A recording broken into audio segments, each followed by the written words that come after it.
Rhythm.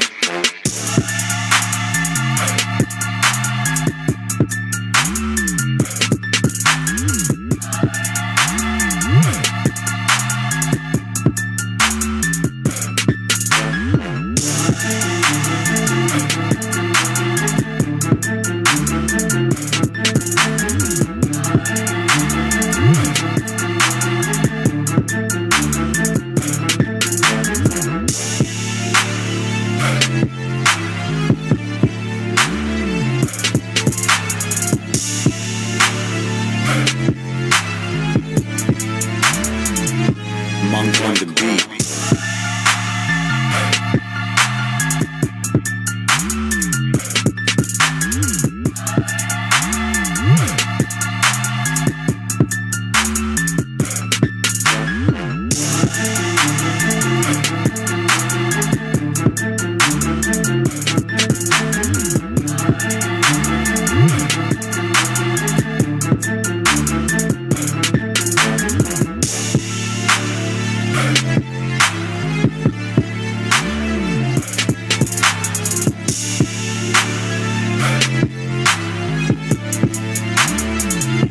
Monk on the beat.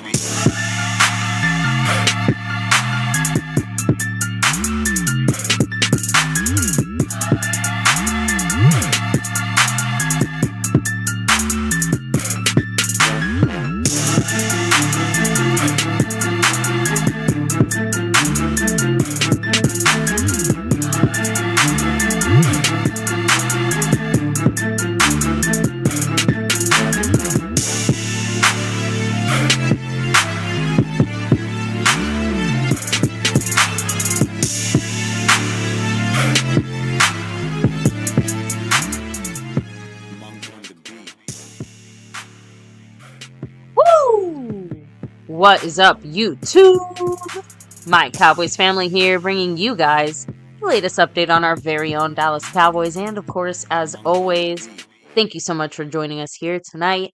Take a second, hit like, subscribe, hit that notification bell. You can follow us anywhere and everywhere at My Cowboys Family. And of course, hop in the Discord. Link for that's in the description box down below. Yeah. So as we get rolling here, of course, we have to shout out the people here who helped make MCF happen. And now, much like the Cowboys, they were resting, they were relaxing during the off season, taking a little summer break. But now training camp is upon us. So you will be seeing MCF much more regularly. Yeah. So the shout outs are about to give, you're going to hear them a lot more. So Yes, for sure. speaking of the shout outs, I'm personally trying to. I know, I'm catch trying to up give on you the things. chance to catch up here. I know. I'm trying to as fix well. our system here as we're getting back into the swing of things as well on our side. You have Trying to to see if that- restart Streamlabs. Is that what it is? Yeah. Well, all right. Oh, I guess we're not going to have it tonight. Because there's a new update. So Yeah. it's all right. So, yeah, it is what it is. But either way, guys, appreciate you all. You guys know how to drop the love and all that good stuff here. We got, we got a little goal set up and other fun things here as we do. Our real full. This is really we're back in the reality now of football. It's back. It's right around the corner. It's literally back. East Coast time, 11 minutes. I know. It's officially back. So, hey, training camp is here, but we got a lot of question marks, a lot of questions to ask, and a lot of things to discuss. And you see a lot of that on this screen right here in front of you, on this thumbnail. So as we roll in, like you said, we got to shout out those that represent here with us. And number one on the list is Mr. Mark Hovsepian, who is the last quarter, not the last week or month, the last quarter champion. He outdid guys like John Luna and many others to reclaim that top spot. So shout outs to the man, Mr. Mark Hovsepian, representing that star away in Hawaii. On top of that, we also have Cat 52 representing that Cash App Kingdom right there. So shout outs to Cat 52 on that side. Remember, there's a lot of different ways of doing that. You can see them right there in front of you, whether it's Cash App, Venmo, PayPal, message on the screen there. You can see. We'll discuss that in a minute. But Mark Hovsepian's also on the board with 93 points on that stream, boss. Oh, hey, look, it's working. Nightbot decided to wake up. I did something that I hit join channel, and I did something different on the night, and I think I fixed it. So, hey, we got it working again. Yeah. So, anyways, Mark Hovsepian, yes, shout outs to him. He's still in the green. Crispy and clean. 93 points on the stream, boss. And if you look at the gifting board above, the gifting leader is nobody right now, but the gifting champion is it's well, skeptical fan in Always the stay house, skeptical. always staying skeptical. I think he gifted 2 last quarter. Yeah, the OG winner is back at it. So he's back. I mean, I got a lot of OGs back here that come back and reclaim their spots, like the sponsor of the week slash month slash quarter, Marco Seppian, and of course, skeptical fan, the OG of the gifting board Yeah. there. And when we first started that, right? Cat So 52, another OG. yeah, one of the true OGs of the subscription side of the channel. So shout outs to everybody. Thank you all and representing it here. Now we do have this month as well. No gifting. You can only gift a membership is the only way you can do that is if you are in the membership already. So by the way, I do want to say it was a pre-stream goal get and kind of raffle entries dispersed by Mr. John Luna. Shout outs to John Luna who did 5 drops pre-stream, and that's all we were saying. Just hey, $5 hollers, and anyway, if it was a combination deal, and one person did it, John Luna did it, and he gave out his 4 of his 5 entries. So congrats to those that got it, and thank you to Mr. John Luna, who is in first place currently. Try to take that sponsor for the quarter, and that sponsor for the quarter ends in the month of July. We might have another stream, maybe one more after this. Maybe 2 at most. So, it's getting down to the end here. Shout outs to John Luna leading the pack there.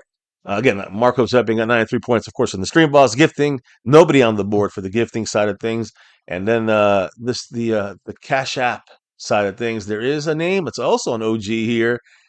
And it is, again, I'm going to say this right now. I hope he's doing okay. I know he's having surgery in his neck, but it's the man, Jet Li 44. Shout out to you. Yes, an OG. So thank you, Mr. Jet Li. I think he's only got like $1 and change in the Cash App. So a lot of different ways of doing that. Again, there's this, here in the YouTube side, you can do the super chat. A lot of the After Dark people that may be in the house watching or in here lurking, they know only like the After Dark way, but they have the super chat. They have the thanks button. You can also join membership, and once you're in a membership, you can then gift memberships. Those are different things you can do. NDN Boogie boogied back into the navy blue crew. So shout outs to him. He's now back, and I think we have the membership is growing slowly back again to regular season mode as we're getting into the season here now. So shout outs to Indian Boogie, who's also on the board. The board above there is up to date.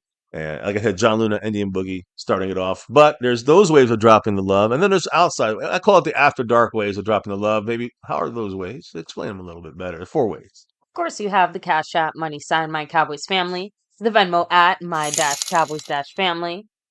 You have the PayPal, of course, and the Streamlabs link lets your comment show up on screen, just like this super chat.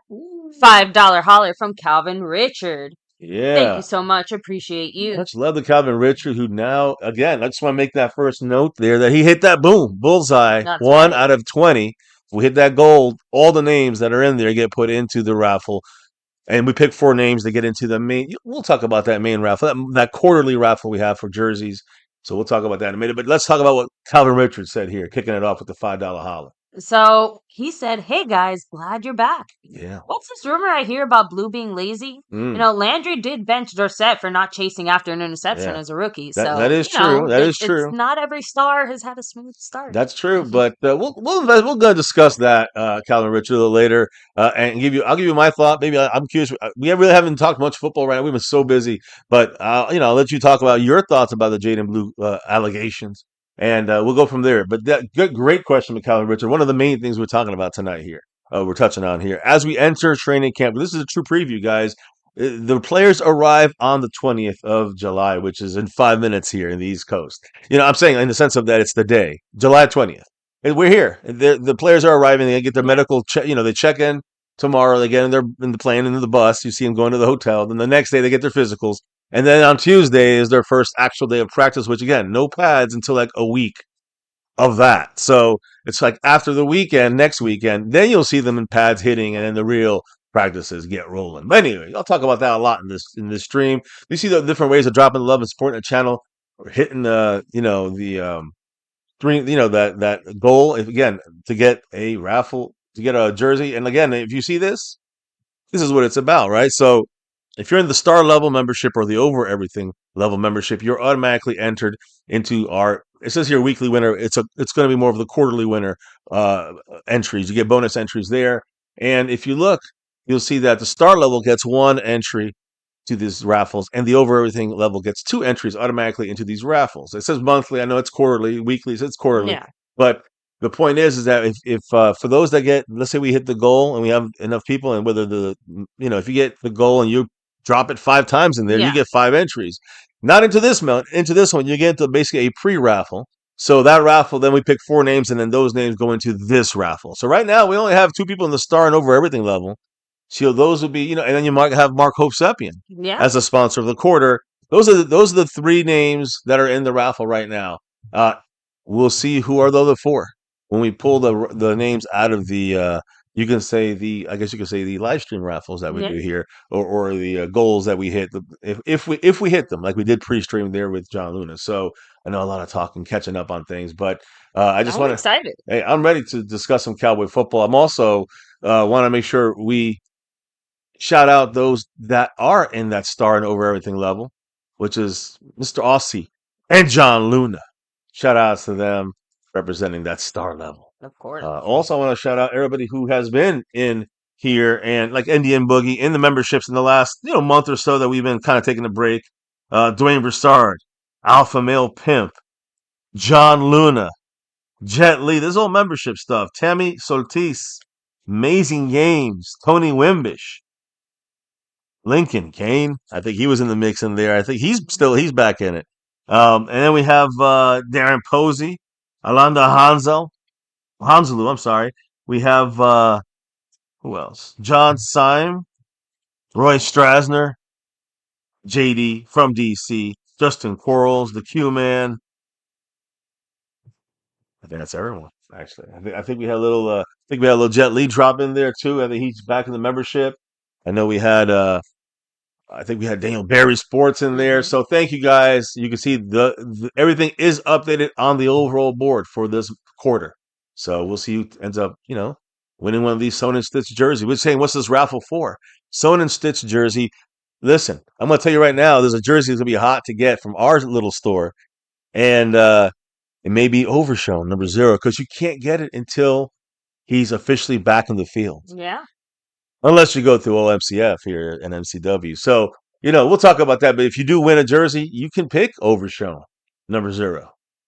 Yeah. Anyways, on that note, baby, I know we got to talk about who's in the house tonight with us. That's right. And I want to do the shout out since it has been a while since we've done this. And, the Fan Fridays silver level is in the house. I've shouted them all out when I shouted out everybody who did drop in. Like Dwayne Broussard and A. Lavelle, Justin Quarles. So shout out to them in the silver as well. But who else is in the house tonight with us? We have Glimmerman, what's up? Nate Rosario, hello.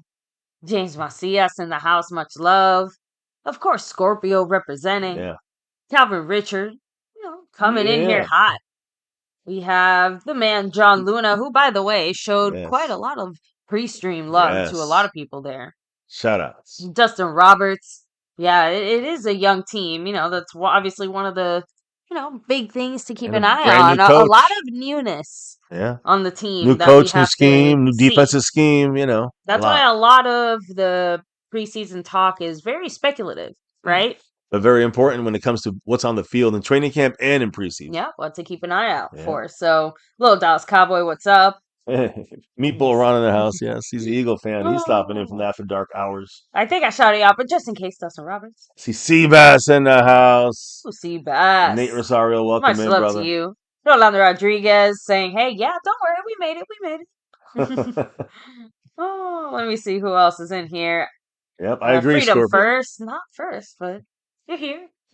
Little Dallas Cowboy, what's up? Let me come back down. Make sure to grab everybody. I think that's everyone here so far. Meatball Ron, what's up?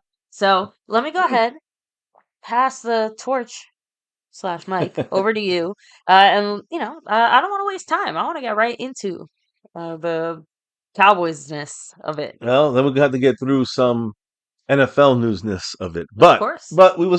But I'll do you one better. I'll do you. How about All this? roads lead to Cowboys. How about not only Cowboys start before we get to even the NFL news, but what about a good news Cowboys start? Even better. Yeah. So, guys, the Cowboys, of course, are 5 wins and 8 Super Bowls. That's 5-3 for those that didn't know. In the Super Bowl with a winning percentage of 59.5%. All right. The Steelers with 6 Super Bowls, also I think they have 3 or 4 losses. When you look at their numbers, they're at 58.9% winning percentage. Second, they dropped to second. So did the Baltimore Ravens, who are 57.4%. Vikings 56.4, and that's with no Super Bowl. Like, I'm sorry, that's the highest winning percentage in the Super Bowl era. So the Cowboys, even with, you know, very good record in the Super, when it comes to the other teams in the Super Bowl, the Cowboys have the most wins since we started the Super Bowl era, right? So a lot of this is at least overall for the franchise. Well, the franchise is great, 65 years now, right? But is 5 Super Bowls enough for to have that? I mean, you got the Steelers second there, and they have 6 Super Bowls. The way That's that where it should be. and I have to be honest, the way that teams seem to be kind of racking up wins, no, I don't think 5 Super Bowls is enough. Not with the way No. not with the fact that we had 5, and that was 30 years. That was basically 29 years ago. Yeah. We had 5, and we still have 5. We should definitely have at least 6 or 7. I don't know total. I don't know. Anyways, now that we got that out, I guess that wasn't good Cowboy news. Anyways, the point here is NFL news. We're going to touch actually in a couple teams in the division, like the Washington Commanders. They signed. This is just a couple days ago. Von Miller, a guy the Cowboys wanted, Dan Quinn wanted. Cowboys passed on him, of course. But Von Miller signed with the Washington Commanders, who is, by the way, coached by Dan Quinn. Von Miller signed with the Commanders. Now, again, he's the NFL's active sack leader. And basically joined them a week before training camp opened, which is right under that, time frame. You don't want them coming in too late after training camp because now they're behind on that team scheme and things. So anyways, Yeah. Von Miller, somebody else the Cowboys got to watch for now when we play Washington. Although he's old and banged up at times, he does still have it once in a while. Now, the Giants also making some news in the division. The Dolphins traded a conditional 2026 sixth round pick to the Giants for the Giants 2027 seventh round pick and Darren Waller, believe it or not. Yeah. Mm. Darren Waller, remember, he retired with the Giants, but still's under contract. So he came out of retirement after agreeing to a 1-year deal with the Dolphins that's now worth up to with all the, if he hits all the incentives, it's worth up to $5 million. So he's getting a $5 million, up to $5 million contract with the Dolphins and then traded from the Giants to the Dolphins. Basically, they're trading his contract. So that's that with him. And then I guess the biggest deal you can talk about is Calvin Richard dropping that $5 holler. Now we're chipping away. We're 2 out of 20 on that goal, and he's hit 2 bullseyes on there. Big shout out to Calvin Richard. What did the man say? He said the Commanders are trying to resurrect the Over the Hill gang. That's true. And again, you've seen that with Von Miller. He's part of the he would be part of like that Over the Hill gang. Shout outs to Mr. Calvin Richard, who, by the way, I know that YouTube added that top fans thing there. Shout outs to our second top fan, I guess, second highest top fan. With that with the comments connected with the drops, of course, of love. So thank you, brother. Appreciate him. And he is not where he is on that list. He's much higher. He made a couple jumps there. He's probably like 14th or 13th on the board. So shout outs to Calvin Richard. That's always updated usually either in the middle or end of the stream or by the next stream. So we'll see how that goes. Now, I do want to, again, I agree. Commanders, again, a couple of years ago, Bobby Wagner and Von Miller are the players that Dan Quinn wanted. At that point, that would have been like, even then they were a little bit maybe getting over the hill or over the hill already. Now they're both in Washington. Bobby Wagner's still doing great. Last year he did. And, Von Miller, he's going to be I think he's a little older, a little more inconsistent he's going to be for them, but they just add another body in their rotation of pass rushers. So now, another team that it did things kind of, you could say is a trickle-down effect, because we were looking, again, last couple streams ago, believe it or not, we actually talked about the Jaylen Ramsey possibilities, and I said, get that out of your heads, Cowboy fans. Cowboys don't do that. Front office don't do that kind of stuff. Well, someone did trade for Jaylen Ramsey. Jaylen Ramsey was traded to the Pittsburgh Steelers. So the Dolphins traded the Dolphins traded Jaylen Ramsey, cornerback. They traded Jonnu Smith, tight end, and a 2027 seventh round pick to the Steelers. And the Steelers got back. I'm sorry, the Steelers got that. The Steelers gave up to the Dolphins safety Minka Fitzpatrick, fantastic player at safety. Still, again, kind of in that same range as Jaylen Ramsey is maybe. And then get back a 2027 fifth round pick. That's the deal they made. Now, they got to pay a lot in Jaylen Ramsey's contract when it comes to the Steelers. Jonnu Smith. So we'll see how that works out for each team. I don't really give a shit because they're the AFC, but it's more for me. It's more about the Cowboys. Now, where are they going to go at cornerback? So the talk has been Stefan Gilmore, and still no deal with Gilmore as of this moment. And even though he's been around, we talked about it right before the draft. He was spotted at the Cowboys facility. No deal still for the Cowboys. I think I'm going to be honest. You want my 2 cents on this? It's going to be if we sign Stefan Gilmore, if he's still available, a week or so into training camp. That's the way the Cowboys roll on this. You guys can check the stats. It's proven. It's shown. So that would be if I was going to take an educated guess, and it's completely a guess. That would be my guess. About 5 to 10 days after training camp actually hits the road, the rubber to the road, the rubber meets the road, you're going to see the Cowboys probably make a deal for someone like Stefan Gilmore with a free agent out there to join the camp right at the start. It's someone like Gilmore, we can wait. He knows the camp. He knows the system. He might not know the coaches or the actual scheme right now, but he knows a lot of the players. He's in with us. You know what I'm saying? So there is still that connection that I think Jerry Jones willing to play out to see how desperate Gilmore gets and maybe takes, I don't know, $100,000 less. I don't know if does that make that much of a fucking difference, Jerry? But Jerry. Jerry does. Maybe to him.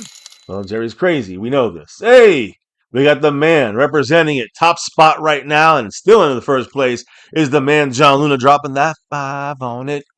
And he's adding to the bullseye, to that goal possibility. We're 17 away, but hey, you got to start somewhere. That's the third hit on the bullseye. What did John Luna say? And who is he? Is he keeping it? Is he giving it to someone? What's going on? He said nothing really to add to the conversation. Just want to reach the goal. And this donation's for Jetly44, and I hope he gets well soon. Yeah, me too. We've been rooting him on, and I've been talking to him on the After Dark shows sometimes, and he's having some. I think he's 2 weeks removed from it, but we're hoping for the best for him. So definitely wishing him a speedy recovery as well. So thank you so much, John Luna. Appreciate you for the love. And by the way, that's 3 out of 20 now. Yep. Just throwing that out there. A few comments here, by the way. Seabass saying, I want Gilmore back. Scorpio's kind of saying, Gilmore would just be a safety net. Correct. Exactly. I agree. I'm not saying it's a great thing. I'm saying he'd be temporary until we get Diggs and Raffle back. Help from their injuries. Said, Gilmore on Butler. the cheap, okay. Yeah, $3 million plus incentives. Yeah, that'd be cheap right now. Like if Gilmore plays a certain number of games, he gets, he plays a certain percentage of games, he gets another $1 million or $500,000. I know there's always that. If we make the playoffs, another $500,000. So he could get up $1 million if he plays over 80% of the snaps and the team makes the playoffs. He gets an extra $1 million. So he goes from $3 to $4 million. That I'm down with these deals like that. I'm good with that at this point. We need a safety net. We need a veteran. We need somebody. Yeah. We got a bunch of rookies and injured guys back there. You know what I'm saying? Outside of Trayvon Diggs is injured. Rebel's rookie and injured. So, we just got to be a little more shored up there. We got Josh Butler injured. Just a lot of the depth gone. We just need, I think, cornerback is an underrated need, overlooked position spot for this team that I think you just see Trayvon Diggs. We're like, oh, I'm bland. Oh, we're good. It's not that good right now starting off the season. It's pretty bad. So we don't have Jaylen Ramsey. He's off the market, which, again, not a surprise. I expected that. And then we have one other thing I got to talk about. Since we'll talk about Trayvon. I guess we'll talk about Trayvon Diggs here because, guys, we talked in our literal last stream. We talked about the possibilities. Now, some people are shocked about this, but we've been talking about this. We've been telling you guys that the possibility, big chance, that the Cowboys would make Trayvon Diggs pay back that $500,000 that's written in his contract if he does not rehab with the Cowboys training staff, which he did not do. So the Cowboys decided, this happened very recently, to enforce the salary reduction clause in Trayvon Diggs' contract for not meeting the team workout incentives. You got I think 80% or 85%. Here it is. Team officials are deducting $500,000 from Diggs' $9 million base salary for his failure to complete at least 84% of his offseason workouts. So just saying, and we say that he did complete his offseason workouts with his own Yeah. trainers, not with the Cowboy trainers. So, and again, remember, guys, it's not a fluctuating number. This is Yeah. base hard numbers. He gets $9 million. No, he gets $8.5 million this year, and that's set in stone now. And the Cowboys are punishing him for that. Now, I heard CeeDee Lamb had the same situation. He held out. Zach Martin, same situation, held out. The Cowboys did not enforce that clause. They only enforced it on Trayvon Diggs, and I think it comes to the last rehab he had that he kind of did poorly. And then I think the rehab from that was like they were not sure. And I think the doubt between it is I think what's I actually think it's creeping different. up. All right, Both give me your people held impression. out because of contract reasons, right? Like they weren't just like not Yeah, showing up because correct. they didn't fucking feel like it or Correct. they were Kind of like rehabbing or Micah if he whatever. was a set. It Yeah, was a yeah. money situation where, holding out is at least, maybe not preferred, but allowed, right? Yeah. But not showing up, not doing what you're supposed to do when you are hurt and you're supposed to be rehabbing and you're still supposed to be, doing whatever it is that you're supposed to be doing as far as your contract or your time with the team. I'm sorry, but I'm actually glad the Cowboys enforced this penalty because Interesting. why does Trayvon get to kind of quote unquote get away with it when, one of the like we've always said it, we're fans of the de-escalator Yeah, instead of right, it's an the escalator. incentive, Right. right? Because lots of other teams will say, "Oh, if you show up, we'll give you an extra Yeah. 100,000." Yeah. Usually that doesn't really work, but if you tell them, "Hey, we're gonna take away your money," that tends to work more. Gotcha. Hey, speaking of drops, we got the man, Mr. John Luna, dropping 5 on it. And again, another name in the raffle, Mr. Seabass in the mix. Shout outs to Mr. Seabass. And shout outs to John Luna once again, taking us now 4-20. 4 out of 20 right now on the board there. To hit the goal. Let's put it that way. Yeah. Shout out. So Seabass is saying, "I don't care who you are. $500,000 though." Like, and that's Yeah. kind of the point. Like, even though you're rich, like $500,000 still The thing stings a is, bit. again, like you said, and we've said this multiple times on this channel, that when you have it, players are known to just not come in and just stay on their vacation in Hawaii during these kind of OTAs. If they're going to get another, 250,000 or 500,000, they don't care as much. But when you have to play the season knowing you just lost 500,000, that's what really entices players to not miss any Yeah. time at all. And that's where Trayvon Diggs fucked up. So, Yeah, and anyways. I want to read 2 quick comments Yeah, because hit it up. Dustin Roberts said, "Yeah, honor the contract." Exactly. That's why you signed Mhm. it. And Scorpio said, "Diggs should be rehabbing with the team, especially with new coaching staff and scheme," Agree. which I think is a huge, huge point because that's what we kicked out the stream with, Yeah. saying, how many new New- changes we've got going on. And remember, also another thing to note is that, he's rehabbing in Florida Yeah. with his brother, who's out there with Molly on Right. boats on stuff. So, partying. Rolando, we are going to talk about Turpin's Yes. unfortunate arrest situation here in just a minute. Yeah. We have like 1 or 2 things I think we want to touch on Well, first before we we get to could that. go right to Turpin if you want. We'll go with the fans. We'll go with the fans here because it doesn't really matter because we're going to get to the training camp stuff, and then we'll, once we get to training camp, Yeah. it's going to be a couple comments. We'll go a little back and forth, but that's it. Not much, guys. There's really not much happened. That's By the why it way, was not much of Glimmerman us. said, Diggs Yes. 500K, you just get another player. Hey, Like, I don't know how that works, but I think it does open up space on the salary salary cap for the Cowboys as well. Money goes somewhere. That base money opens up, yeah. So now, yes, like you guys said, not too good. This guy, unfortunately, is in a situation. We'll talk about it. I'm curious to know what you think, but let's talk about number 9 here, Kevontae Turpin, guys. Again, this happened a couple weeks ago. Okay. I think it was right before July 4th. It's at the 3rd. Kevontae Turpin was arrested in Collin County on 2 misdemeanor charges. So misdemeanor, all right, not that bad. He's 28 years old, of course. Booked and charged with 2 misdemeanors. One was possession of marijuana. All right, not a big deal. Misdemeanor, again, it has to be less than 2 ounces. It wasn't like he was like transporting, pounds. Yeah. And also, this is interesting here, unlawful carrying of a weapon. Now, the combination of those 2 things also gets it to be a bigger issue under the NFL conduct policy. But it was in Allen, I think it was in Allen, city of Allen jail. That's where he ended up going to on the arrest for the marijuana and the gun charges. The bond was $500 for the weed portion, and it was $1,000 for the unlawful weapon. The Cowboys themselves, the organization, has not had any statements on Turpin after this arrest. Now, remember, and this is important, in TCU, not with the NFL. He's never been reprimanded by the NFL, but he's been reprimanded, of course, in college and never came to the NFL because of his off-the-field issues. He was a star at TCU, right there across the street, basically, but was kicked off the team after he was arrested on domestic assault charges. He later pleaded guilty and was sentenced to probation in order to attend an abuse intervention program. So, and I want to mention something else, and I'm not sure what the state law is on this, and I wonder if you guys know, but once you have an assault on your record you're guilty of, you're not allowed to own a firearm. So I think that's where the unlawful owning of a firearm, I don't know if it's registered or not. It can't be registered because he's not allowed to have one. Yeah. So either way, it's unlawful even if it's a legally registered gun in someone's name, or I don't know, it's in his possession in some reason. Even if he's allowed to have it's in his possession by the person.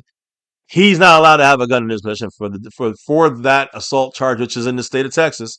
That would happen at TCU. So this is all in the same state of Texas kind of situation. Turpin has been with the Cowboys again for 3 years. He's totaled only 556 receiving yards. Not many opportunities this year. He's still going to have a lot of opportunities at receiver. But the most success he's had as a kick returner and punt returner. He has 2 career returns. In the special team side of things. And he's been a 2-time Pro Bowler as well. This last year, he was named first team All-Pro. And in this offseason, we did re-sign him to a 3-year extension worth $13.5 million. So, again, those are the clear facts of the situation. Now, technically and usually, weed and a gun, minimal issue. Maybe you get suspended 3 games.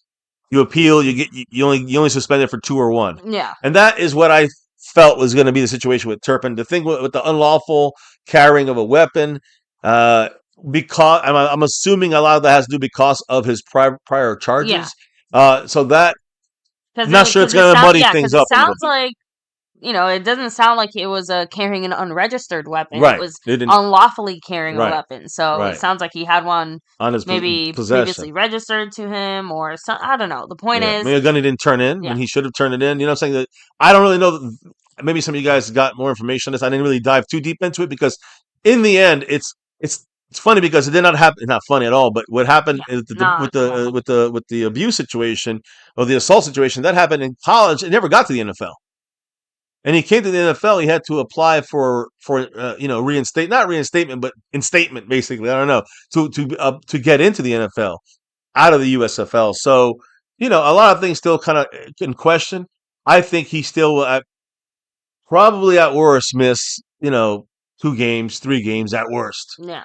And it's probably going to be, if it's this year, I'd be surprised because these things usually take a whole off season. So the fact that this happened very, very recently, I don't know if the NFL. They get to their disciplining that quickly, depends. But he might miss 2 games, 3 games this season at the very worst. If not, it'll be next year. He appeals it. He may get back a game or 2. So your thoughts on this, and then I wonder what the chat thinks on this. I know that there's some comments on I don't really have too much more to add other than, damn.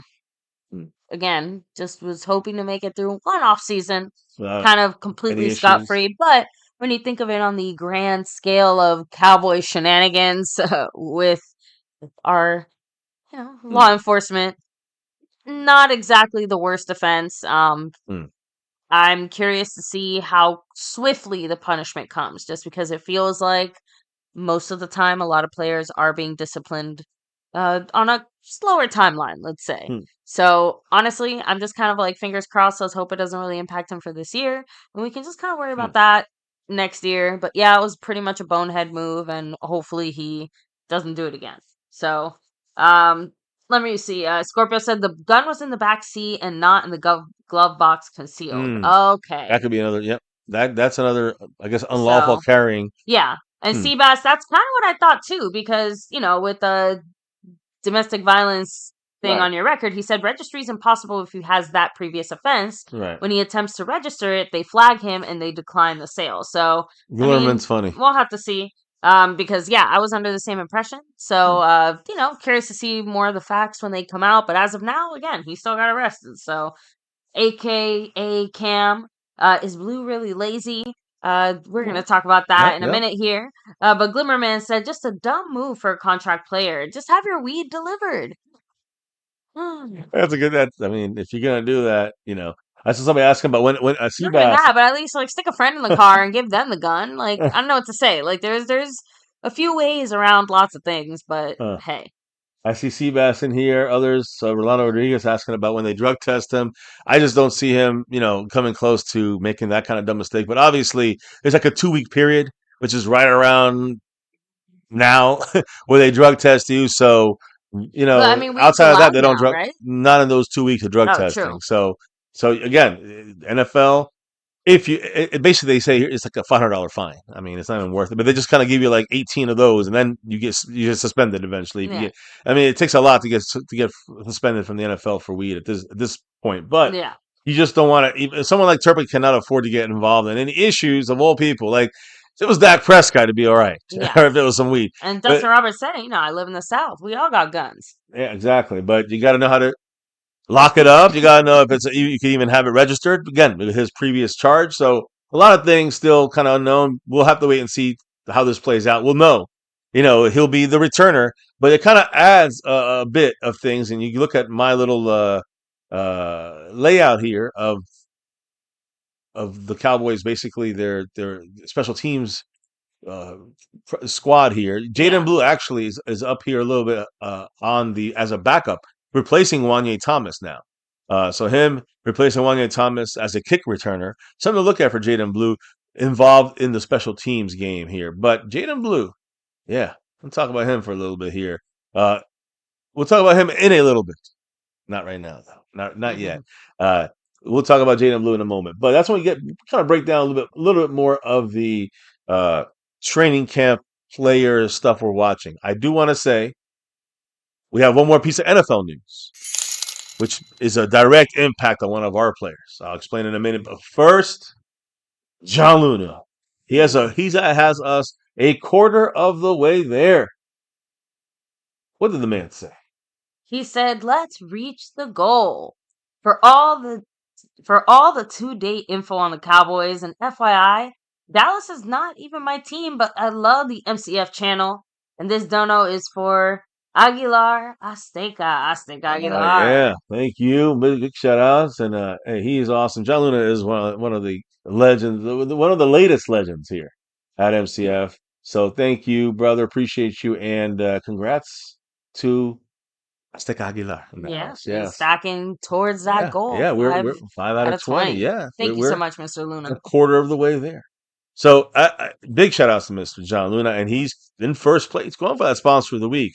So the big news, I guess you can say, when it comes to contracts, no, not Dak or nobody like that, no CD, Micah Parsons now. So, and that's what the news kind of NFL. I don't say free agency, but contract news in the last month or so. The biggest news I think is the TJ Watt. I mean, again, the Jaylen Ramsey trade was big, but the TJ Watt, basically contract that he signed just a couple days ago is a huge deal for the Dallas Cowboys. So, in case you didn't know, Pittsburgh Steelers star TJ Watt, he's become the highest paid non-quarterback in the NFL history. Oh boy! And this is the second time in his career he's done this. By the way, he reached an agreement a couple days ago on a 3-year, $123 million extension that includes $108 million fully guaranteed at signing. That equals $41 million per year average. That is the highest of any non-quarterback in NFL history. Again, obviously, Steelers and his agents were at this for months. Finally got it done. Huge deal. Which, okay, you say, okay, so what? Well, Micah Parsons, all this time, could have been signed, maybe in for less than 40, Yeah. Or 41, which is what TJ Watt. Imagine if the Cowboys would have done a deal with Micah last year. Last year, Micah Parsons literally, I have a video up on the shorts section. Micah Parsons said, we were trying to get a deal done last year. The Cowboys front office didn't want to hear it. They said, we got Dak and CD to worry about. See, this is what I'm talking about. This is bad management. Yeah. So the Cowboys now, by allowing TJ Watt, just like they did with Dak or Justin Jefferson and other players, They're letting other guys sign, step in front of our players, and you just sit back and wait, see what the market is, and then overpay on the market, which is what we're going to do. I'm not saying we're overpaying on Micah. Micah's the man. But in year 7, 8, and 9, and he's getting paid $50 million a year, what is that going to do for us? How is he going to be at that point? Is he going to be a dominator? He's not going to be as fast. So he's not going to be the way he is. So my point is that this is where the Cowboys got to be careful. And so the Cowboys, in the end, this is a bad situation for the Cowboys. And our salary cap is like the front office makes their own problems, the Joneses. So, and again, what I'm hearing is from Micah's side is that they haven't even heard from Jerry Jones. They're waiting to call Micah's agent, is what I'm hearing. So Why are they waiting? I Like, I what are don't they know. waiting I for? do not know. Maybe the Cowboys are going to tag him.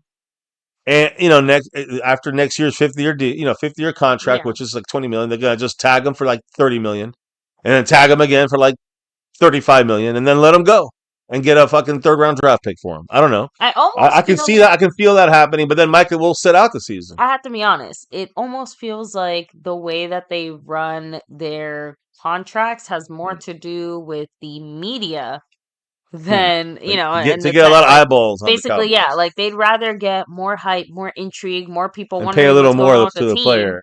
Yeah. So stupid. Like, But I don't know what to it say. ruins the team by doing that. You're ruining the money you can spend on 5 good players still. At this So point, that's my conspiracy I theory. hear you. It's not. You're not necessarily. The front office is that stupid that they would be more worried about.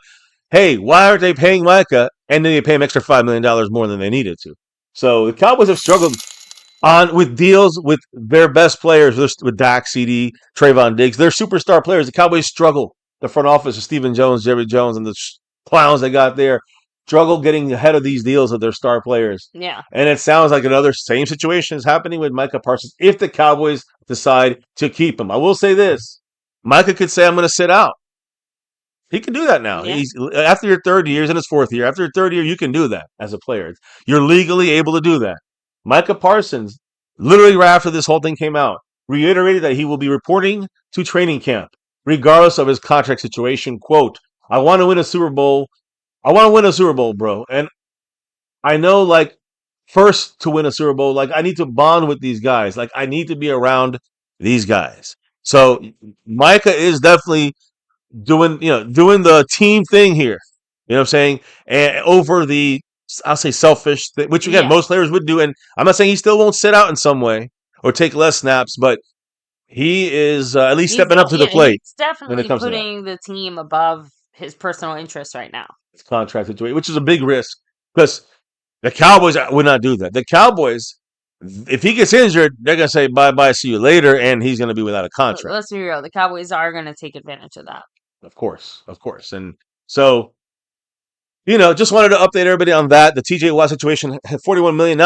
Now Micah's contract is $41.5 million per year, or $42 million. Are the Cowboys going to pay that? That's more than Dak was when Dak got his huge deal. Everyone was crying about. So it's crazy how things are exploding. Now, my question, to you, baby, your thoughts on this situation when it comes to Micah.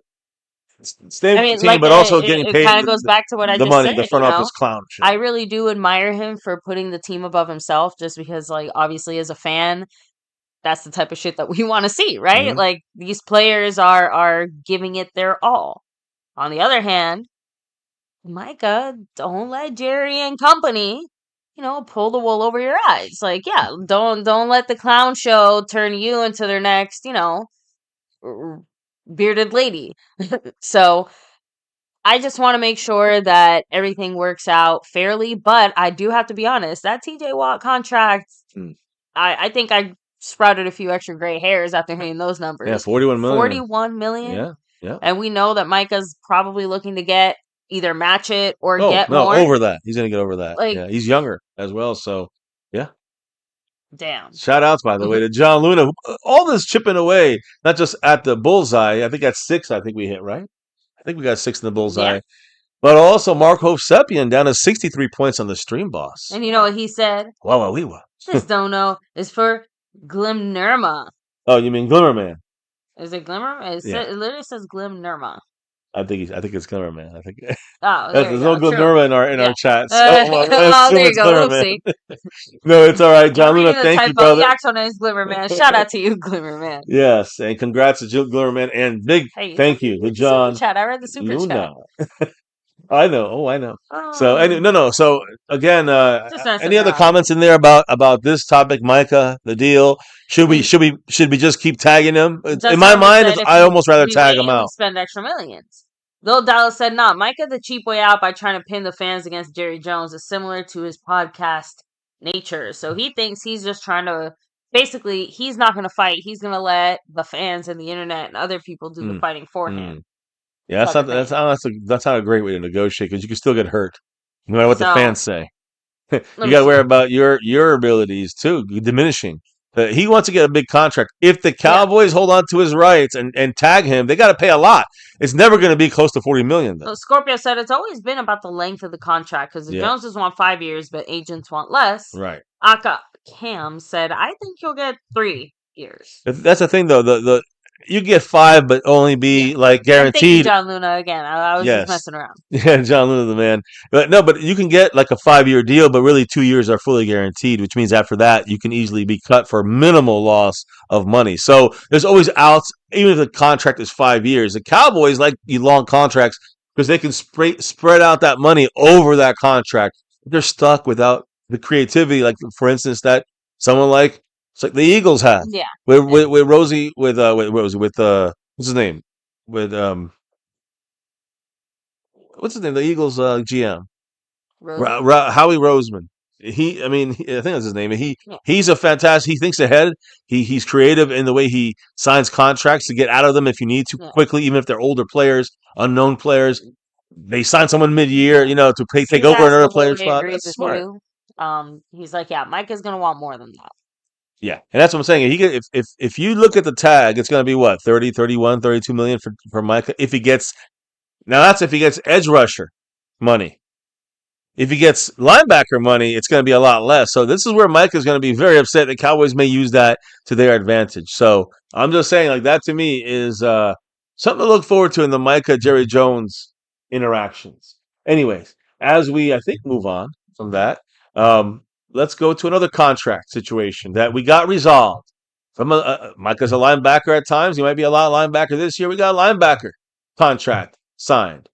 When you look at our players, when you look at all of our rookies that we have, that we drafted. I mean, let's see if I can find the list here, guys. But let me see, where are they? I can't find the rookie list. But I'll take a quick second hit here it up. to actually shout out Marco Sepian. Oh, he's in the house. He's a stream boss. No, he's a Oh, stream boss. okay. I thought he was in the house. No, I'm He's trying also to the shout out sponsor to of the quarter. Yes. I know, but okay. Oh Yes, man, you're right. you You're threw right. me off there. Let me roll it back for a second. I was trying to shout out the fact that the There it stream is. boss had Got it. 63 I'm sorry. points Yes. after the super chats and the drops and all the Yes, love he's been chipped because down. Marco we Seppi. haven't shouted that out. That was it. I actually, but anyways, I did that like a minute before you. That's why I was confused while we doing the shout out of Marco Seppi. But yeah, he deserves it. He's holding it down, and he's also the sponsor of the quarter. Shout outs to him on that side, and like I said, Cat 52 on the Cash App side, and Skeptical Fan on the gifting side. Now, as I can continue here, I guess I finally found what I wanted to say here, which was the draft guys, linebacker wise. There's a guy here, the second round pick number 44, Donovan Escarzu. Thing on Escarzu, edge rusher from Boston College. He was the only holdout out of our entire rookie class that had not signed yet. So Donovan Escarzu officially came to an agreement with the Cowboys just a few days ago before the final. Actually, I think they do have some kind of check-in in Dallas. So and the rookies usually check in a little earlier, maybe at the Star. Cowboys reached an agreement right at the last second. Uh, Again, it's kind of like every single second round. I think 32 out of the 34, there were 34 second round picks. 32 out of the 34 second round picks had been unsigned last week. A lot of the dominoes have started to fall, and now Escarzu is now a guy who's now officially a Dallas Cowboy, can play without any issues. When it comes to training camp. or getting injured, any kind of worry. He's under contract now. So it is a league-wide kind of standoff with second-round picks. But the dominoes started to fall. Escarzu was able to secure around 85% of his $10.15 million contract in guaranteed money. So again, guys, he got about $10.15 million of guaranteed money. That part is going to be done basically in the early part of his contract. That's the important part of things there, and he's getting it guaranteed. So he's probably going to have what maybe it's a $13 million contract over 4 years. He's getting 10.15 guaranteed. Exactly. So great deal for him. It's been resolved and done deal for Escarzu, our new rotational pass rusher, number 41 right now. We'll see if that changes. And we got our dominator here, Mr. John Luna in the house, dropping some more. Love 5 on it. Thank you, Another Mr. 5. Luna. Appreciate you. He said, I don't like interrupting y'all's flow with No, all the it's all good. donations. And this one's for Little Dallas fan. So, hey, no, again, it's all good. That's, kind of what they're there to do in a way. Yeah, it's kind of to remind us, oh, look, we got a comment. We got someone that wants to say something, so that's I like it in the sense that it wakes us up. It's like, whoa, okay, we got to address this thought. So, and of course, appreciate you. Look, he's number one as a chatter out here, but That's also appreciate the drops of love to the channel. It helps in a great way. So thank you, sir. And Mark Hosepian, like down to 58 points. Yeah. So, anyways, big shout out to John Luna. But where are we on the bullseye board? 7 out of 20. 7 out of 20. So we're getting close to halfway there, which for us, we're about halfway there on our side. So we're almost neck and neck there on the right timetable here. So, anyways, I wanted to say that again. He's a 44th overall pick. He gets 38% of his money in the 4th year of this deal, of this guaranteed deal. So again, only 38% is left over of the first. I guess you could say the first 62% is over the first 3 years of the deal. He gets it done. So again, and again, it's all guaranteed. So he's in great shape for like basically a 3-year deal. It's like a 3-year guaranteed deal, which is the second rounder is pretty good as a rookie. So congrats to him. Now a guy who's in the 3rd round, and it's not Trayvon, or was it Siobhan Ravel Jr.? We're not going to talk about him. It's actually this guy from a couple of years ago. Yes, when he was a rookie on this team, but got that torn knee in the preseason game last year, tore both of his knees. So it was a big shocker in the sense of like, when it happened, he's going to miss maybe this entire season. Yeah. That was the expectation. But, and again, he's number 0 now. He's Agent 0. First Cowboy ever to get number 0 ever in our history. So that's a trivia question. But I will say this. Today, this happened today, guys. The Marvin Overshon shared on his Instagram story that he is seemingly going to, quote, be active at some point this season. He said, quote, good news from the doc. We get active this season. End quote. That is fantastic. And again, that's off his Instagram. It's fantastic news. Really good. That means we are seeing Overshon play this year. That's the expectation from his doctors, not from just his coach or Jerry Jones or Stephen Jones tucking out the ass or Overshon hoping. This is from his doctors. So that's a great thing. Huge news. And ESPN, they ranked all the linebackers in the NFL. He ranked their 8th best linebacker, which is a big shout outs to Overshon for being the 8th best linebacker in the NFL, off ball linebacker in the NFL. Not like a pass rushing type guy. Like we're talking about, think of a Vander Esch type guy. And again, Kendrick's guy we had last year. Overshon is in that grouping of weak side, strong side, or middle linebacker. And not a Micah Parsons edge rusher linebacker. Overshon is the 8th highest ranked by ESPN as far as that's concerned. Yeah. So. And my question to you then, okay, so he's saying he's going to be back at some point during this upcoming season. Like, can you be more specific? Yes, like, I can. And I'm not talking about you. I'm just saying, like, in Can general, he be like, more specific? does he kind of have a general idea? Well, let's talk Are about we talking like, we're hoping he's back for like a playoff run? So here's the deal. According to multiple sources, Gordon Overshon, his doctors have targeted him for a Thanksgiving return. Oh. So again, you look here, you're looking at that Eagles game on November 23rd, right? No, I'm sorry. The Thursday game against the Chiefs on November 27th. That is maybe the target game, the target return for Overshon. Now the Eagle game, and then to start off the Eagle game, and then the Chiefs 4 days later. Hmm. I think it'd be too much for him to start off with that. So I don't see him coming back anytime unless he's ahead of schedule and he comes back after the bye week. Maybe we get lucky, but to be realistic, after that KC game, it's a week, a regular week, because we get another Thursday Yeah. game, and then it's a 10-day break. So you can see how maybe that's a good kind of time for him to kind of get himself under his feet on that KC game, get another good performance, hopefully Yeah. against Detroit, and then you got a little break there to kind of reestablish yourself and So I kind of, actually against see it a little differently. the That Vikings. 10-day break there, that's perfect for him to start So after that 10-day break. So you're saying I maybe know he's play targeting Thanksgiving. So you're Thanksgiving. saying maybe the Detroit. That's December 4th. Maybe he Yeah, plays at the Lions there, exactly. and then he has 10 days after that to kind of recoup any kind of injury, not injuries, but any kind of bumps and bruises he may have. No, like the opposite. Like he doesn't even play December 4th. Oh, That's what you I'm want him saying. coming back after like those 10 days? and Oh, not so much so you're talking about like the Viking his game? choice. I think it might be more of the Cowboys' choice. Mm. And let's say he does come back December 4th, he's gonna have like 10 snaps. You know what I mean? I agree. It's gonna be going to limited. be very much dipping your toe in the water, and that's probably exactly what we want. Everyone here is Well, saying it. Go slow, take it easy. Let's not push him. I mean, we need him to, slowly work his way back. And even with that, let's be real. This season is not going to be the season where he's going to be out there going but crazy. This I is a season where he can keep working up to so that, and let's he's still going to make some good plays, I'm so sure. well let's assume that he's not gonna be ahead of schedule and hit that bye week. Yeah. Let's assume it'd be around Thanksgiving, and let's assume, as the Cowboys usually do, they overestimate it or whatever. Oh, it's gonna be sooner, Yeah. and it's gonna be a little later than Thanksgiving. So let's go with your thought process. He comes back on December 14th against the Vikings. Yeah. It's a Sunday night game. That's 4 games. 4 games left in the season to get ready for maybe a playoff run. Hmm. That I think 4 games is a good look of someone like Overshon who could really give you kind of work up to 4 games, and when we get to the playoffs, he's at all full speed. You know what I'm saying? He's all Yeah. systems go by that point. Maybe starting him against the Chiefs, maybe it's a little too early, or maybe that is Yeah. a perfect timing. I don't know. I'm just trying to think like what it really comes down to the doctors, the coaches, and of course the Marvin Overshon himself. So we'll see what happens. But the timetable is one thing.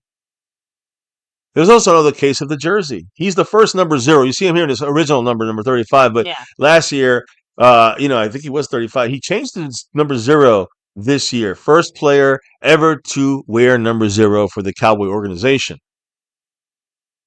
And today he put out there something that he did not know, and I didn't know either.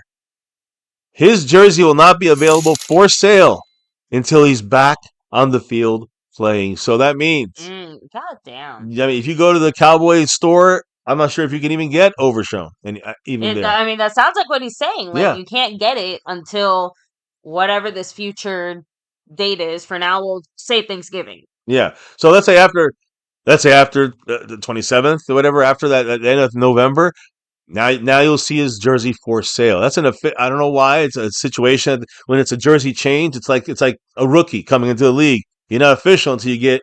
I don't know. I've seen players come into the league as rookies and their jerseys are out there before they play a game. So Now, that's a little confusing for me there. he But said yeah, with his $5 holler, thank you so much. You guys are the Yeah. best. I appreciate y'all's unbiased opinions about the Cowboys. And this donation is from Meatball Ron. Meatball Ron. Congrats to Meatball Ron, and a huge shout out to the man John Luna. That's right. I know he's a Thank you Houston. so much, Mr. Luna. I know he's listen. I know we got instant rivalry, but he's the most respectable rival fan we've ever met here on MCF. So big shout outs to John Luna, who's a Houston Texan fan, but gives props to and again we try to be I know there's a lot of delusional Cowboy fans. We are hard on this team, so I'm glad he can see that and understand where we're coming from when it comes to it's like you could talk. No one could talk shit except for you about family member or your brother. You know what I mean? Talking shit is fine, but it has to be a family member that talks shit.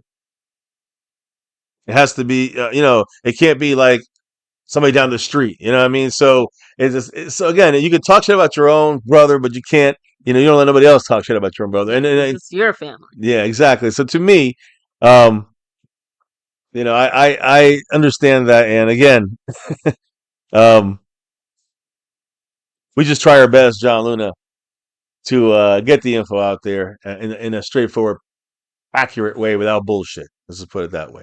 Now, as far as number 0, I want to reiterate this because we do have these jerseys here that we do sell. Like you can get them from us. Just you can email us at MyCowboysFamily@gmail.com. And we get you the Overshons jersey in number 0 if you wanted it before the season started. So I just wanted to say that out there. I want to be fair. I know if you guys win the jersey, you can ask for Overshon number 0. We got it for you. So again, you might be able to even. I think I might be repping this jersey before anybody else can actually rep this jersey. So we'll see what happens. But yeah, that number 0. It's gonna be fire. It's gonna be hot, but you won't see it until you'll see it on us, but you won't be able to see it for sale in a normal space. Yeah.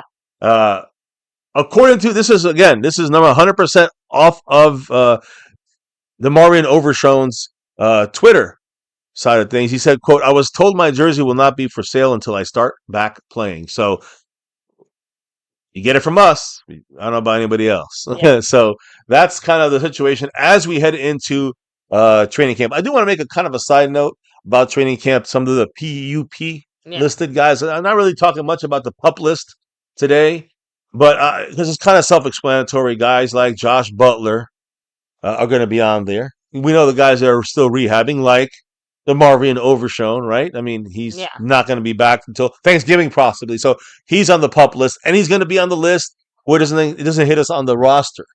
So he's going to be able to be a guy who misses the first 4 weeks of the season, and it's okay because we know he's going to miss more than that. So that's one of those situations where, okay, it's okay if we hold Overshon over, not even counting towards the roster, the active roster. Yeah. So, so again, who else will be on this PUP list? Without question. And it's the guy we already mentioned who's already in trouble a little bit with the front office, Trayvon Diggs. I think Trayvon Diggs, with no question, he is obviously on the PUP list. I think rookie Savion Revel Jr., I think he's also definitely on the PUP list. He's still rehabbing back from his torn ACL from last November. Yeah. So, again, you got Trayvon Diggs as cornerback, Revel, who's a rookie cornerback, Overshon at linebacker. These are the guys that will not be on the active training camp list, so to speak. They're on the PUP, physically unable to perform list, for those that forgot. They'll be on the PUP list, and I think the definite name that's going to be on that list into the season, that if you're on that list, you automatically miss, I think, 3 or 4 games. It's going to be Overshon. We're hoping, really hoping, that Shavon Revel Jr., the rookie cornerback, and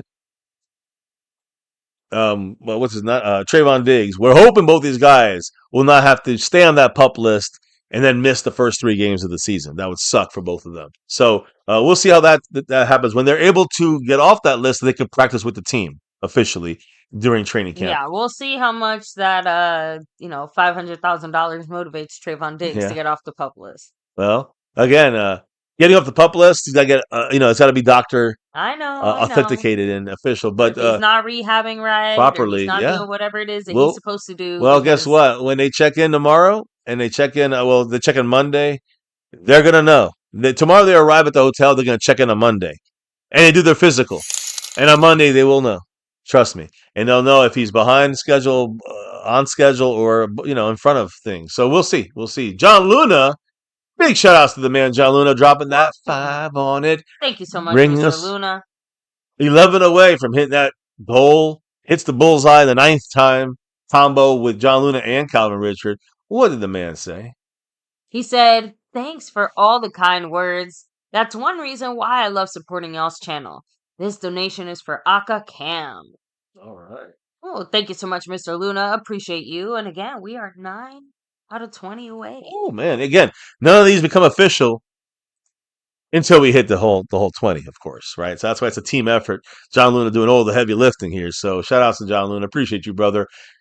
And again, you see the Markov Seppi in there. He's in code red now, 48 points on the stream boss. So going down baby right now. So John Luna, big shout outs to the man John Luna, and we'll see how the rest of the night goes about hitting that goal. Now, as I turn my attention to the pup list, like I said, I do think that, and I don't know if anybody's saying anything about this. Your thoughts are this, but I think that Trayvon Diggs. I mean, I'm Aki said hoping that he's just acting lazy.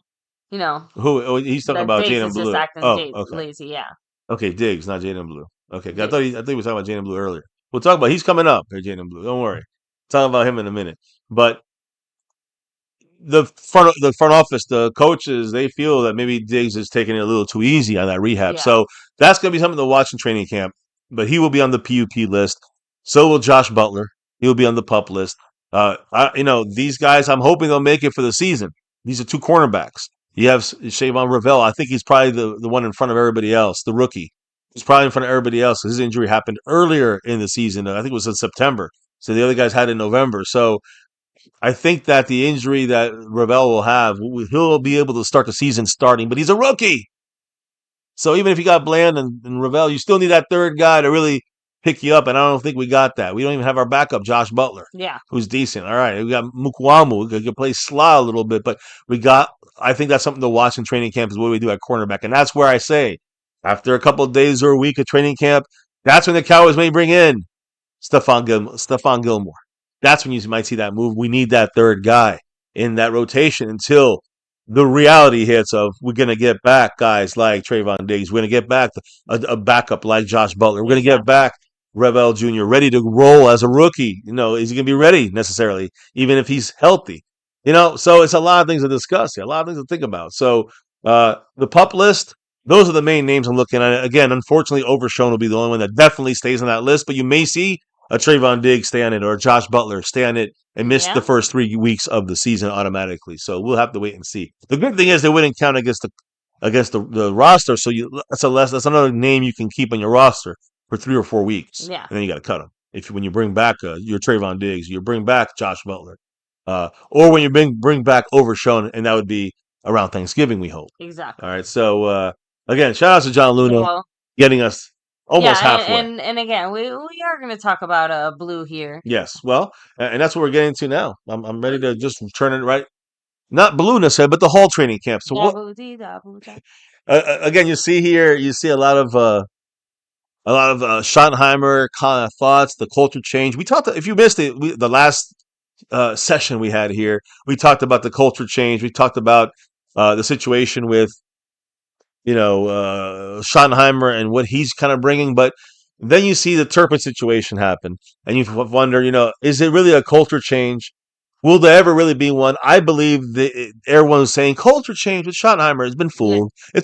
It's never culture change when things are being run by the clowns.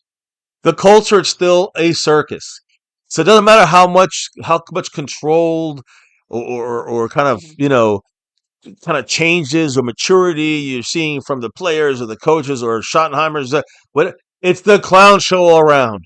And it's one example is Micah Parsons' situation. I mean, I'm going based off experience because every single time that the Jones family has had a head coach that is a first-time head coach that has never been a head coach, they've kind of been a puppet in some capacity. Yeah, right? pretty much other than Jason Garrett, Kellen Moore.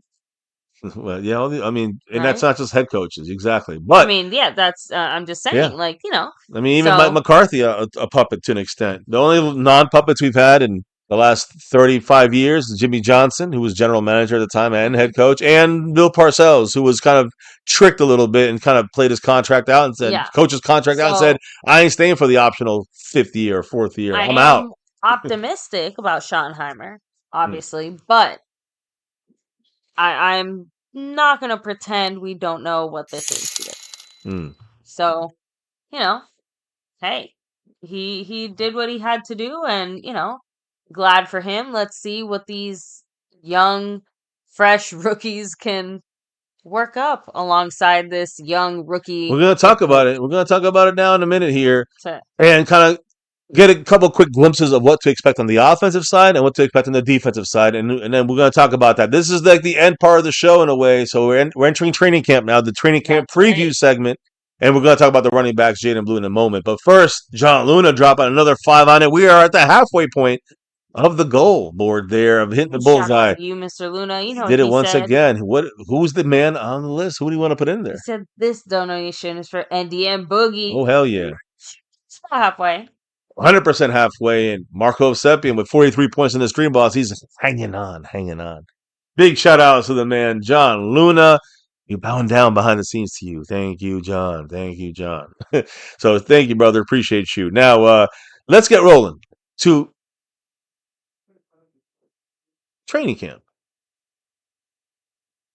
So when it comes to training camp and the schedule, today, the 20th, the Cowboys are flying out. And I say today as I say Sunday, not today that just passed, the Saturday, the 19th. The 20th, the Cowboys. Oh, okay, there we go. All right, I'm sorry, guys. All right, no, I want to make sure that you guys get that today is literally the day the Cowboys are going to. This is the morning, but again, this evening or this afternoon, the Cowboys will be flying out and landing in Oxnard later today, later Sunday afternoon. So that's going to be happening. The team charter arriving in Oxnard sometime Sunday afternoon or evening, I should say. So, and you'll see the video. I'll post a little bit. You'll see it, guys, here on MCF.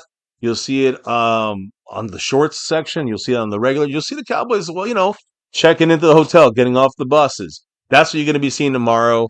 No need to go live for that. It's just going to be walking in there, but it's always exciting to see the first couple of the build up to training camp. Yeah.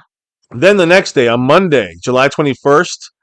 You might see me. I might even go live if there's an ability for me to go live. I will try to go live. There's a press conference, that opening day press conference by the Joneses, and of course, Stephen, Jerry, and head coach, Brian Schottenheimer. So we'll get a little more information about maybe the football stuff on that day. Which again, if I go live, it's only to just basically be the audio. We'll all hear it together. You guys can chat about it in the chat, and I'll give my 2 cents. And in the middle of the opening press conference, if I'm able to do it, it would be 12 noon East Coast time. Oh no, I'm sorry, it'd be 2 o'clock East Coast time, 11 a.m. Eastern time, Pacific Standard Time there. So that's on Monday. Now on Monday, the Cowboys are also checking in and not checking in, but getting their physicals and kind of making sure they're ready to go and able to play. And then the Cowboys make their PUP, their pup kind of announcements on that Monday afternoon, later afternoon after the press conference. The Cowboys usually make their pup announcements then. So keep that in mind for Monday. On Tuesday, July 22nd, 11:45 a.m. Pacific time. So go back a couple, go forward a couple hours wherever you live. If you live somewhere else, East Coast, Dallas time or Mountain, and that's the first practice for the Dallas Cowboys. Now, I say first practice, I mean it's basically OTAs, guys. It's basically the Cowboys, running around, throwing the ball, catching the ball, tackling dummies, picking up the bouncing football off the ground. You're going to see it's shells and shorts. Yeah. There's no... And Karamowania cracks me up. Yeah. Listening to the Joneses now, not necessarily worth it. Yeah, not at all. Not at all. It's not. That's why I don't even want to really hear the bullshit they're going to spew. But at least some reporters put their feet to the fire a little bit. You get a couple, quirky answers and some insight to, they slip up always a little bit. And you always get a little bit more than maybe you wanted to get from the Cowboy front office there. And we'll see how another thing is how Schottenheimer handles things. First time as a head coach, so we'll see how that works out. And that's on Monday, but Tuesday is the first official practice. Although, like I said, shells and shorts, shells, helmets, shorts. So just basically they're in helmets and shorts. Mushroom helmets. Yeah, they're not pads, guys. So again, I don't know about mushroom helmets, but they're not going to have. They're not going to be hitting. They're not going to be using the little Guardian helmets. Well, I don't know if they're going to use them those first days because they're not hitting. Okay. So again, shells and shorts. meaning helmets and shorts, meaning there's no pads on. Got it. All right, meaning there's no hitting going on. Meaning I don't think no mushroom helmets. Although you may see that still I mean, happen. just I just kind of assume since Yeah, if they do have it, it's only for tripping purposes. Or they Gotcha. run into each other, which is kind of silly because then they all should wear it then. But Yeah. it's only those offensive linemen, linebackers, defensive linemen, running backs. Those are the guys that tight ends. Those are the guys that have to wear them right now when they start the team drills. So we'll see how that goes. So even if they wear them now, maybe they're getting used to them. Either way, the first practice is July 22nd, this upcoming Tuesday. And they practice, a couple times this upcoming week. On Saturday, July 26th, the Cowboys have their opening ceremony very early. Again, 11:15 a.m. Not very early, but it's a Saturday, so it's about 11:15 a.m. Yeah. Pacific time. So you're gonna go to that. They have the dancing cheerleaders. They got the Oxnard mayor giving Jerry Jones, a fucking the wrong trophy. We need the Super Bowl trophy. You give them the Oxnard trophy. So, it's a little bit of that. The cheerleaders, some of the legends talk about how we're going to have a great year, and then practice happens. Usually it's a walkthrough of some sort. It's something not that major, and that's that. So the important note, though, is that after that opening ceremony on Saturday, next Saturday, July 26th, that's Sunday, a week from the 20th, a week from today, tomorrow, whatever you want to call it. July 27th is the first padded practice for the Cowboys on Sunday of next Sunday. So we're basically a week away from the first padded practice after that opening ceremony thing on Saturday next week. On Sunday is the hitting start. So that's when you can get some good videos of some players that want to make themselves stand out during this training camp practice. Starts. And that's when it really starts there. That Tuesday, July 27th, the first padded practice. The following week, the following Tuesday, August 5th, is a joint practice with the Rams. Usually a couple fights going down there. And then, of course, we play the Rams on Saturday, August 9th. Dallas at the Rams. I think the Cowboys then, we break camp in Oxnard. We return to Dallas on August 14th. That's it. It's a shorter kind of trip this time around. Mainly, I won't say shorter. It just starts a little earlier, the camp.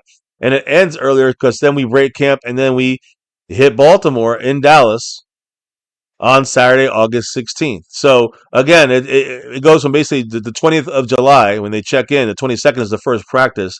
And they leave Oxnard on the 14th of August to go back home to Dallas to play 2 preseason home games, the first of which is Dallas versus Baltimore.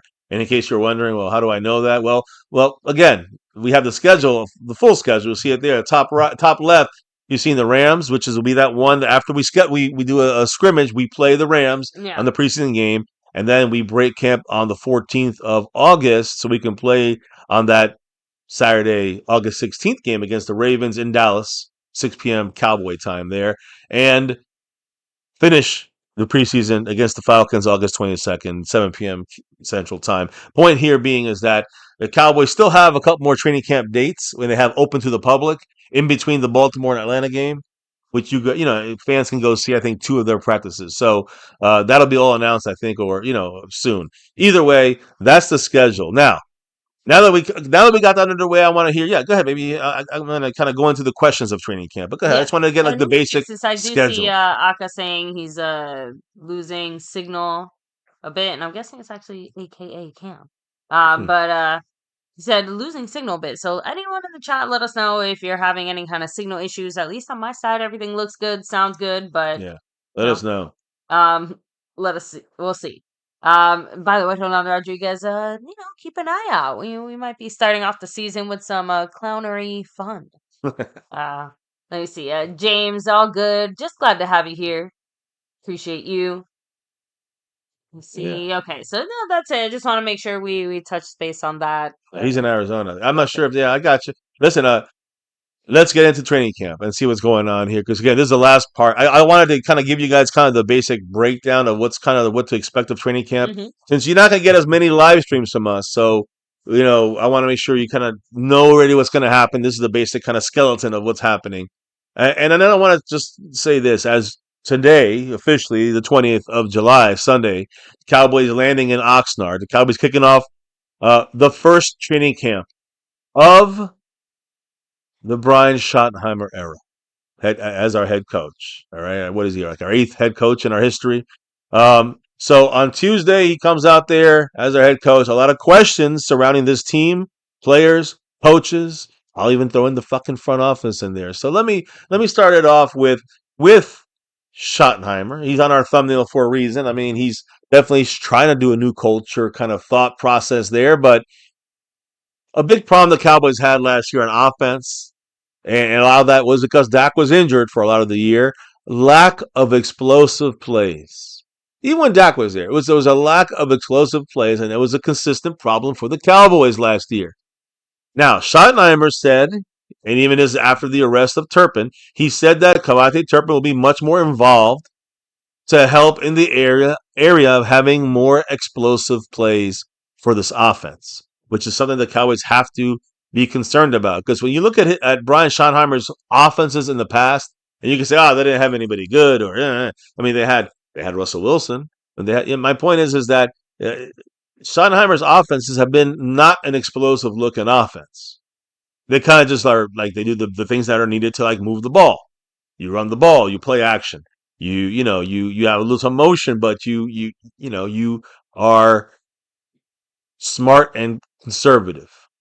That's what it seems to be under Schottenheimer's past kind of offensive scheme system. So again, the lack of explosive plays from last year can continue this year if Schottenheimer does not improve that part of our offense. Remember, even though McCarthy was calling the plays and designed the plays and all that stuff, Schottenheimer helped this thing too, and there wasn't many explosive plays. So one of the disagreements I'm sure that Schottenheimer had with McCarthy was maybe more use of Turpin. So even with the arrest and all, we're still planning on using a lot of Turpin, according to Brian Schottenheimer. And another guy that's important to mention here in the discussion, but it's going to be a major discussion in the next couple of minutes, is running back Jaylen Blue, rookie. Again, a guy the Cowboys are planning on using as another explosive weapon in this offense. So what the wonder is, how is Schottenheimer going to get guys like Turpin, guys like Jaylen Blue involved in this offense on a consistent basis? That's a question we got to see entering training camp, and what's going to be the rotation of running backs or receivers? How is this going to be, what is that gonna work? Yeah, what is the game plan on getting both these guys involved in the running game for Jaylen Blue and also Cavante Turpin in the running game and the passing game, the receiving game for both of these players? Because Jaylen Blue can catch the ball as well. So there's a lot of creative things that Cowboys can definitely do with again, you got George Pickens, you got CeeDee Lamb, you got solid guys here.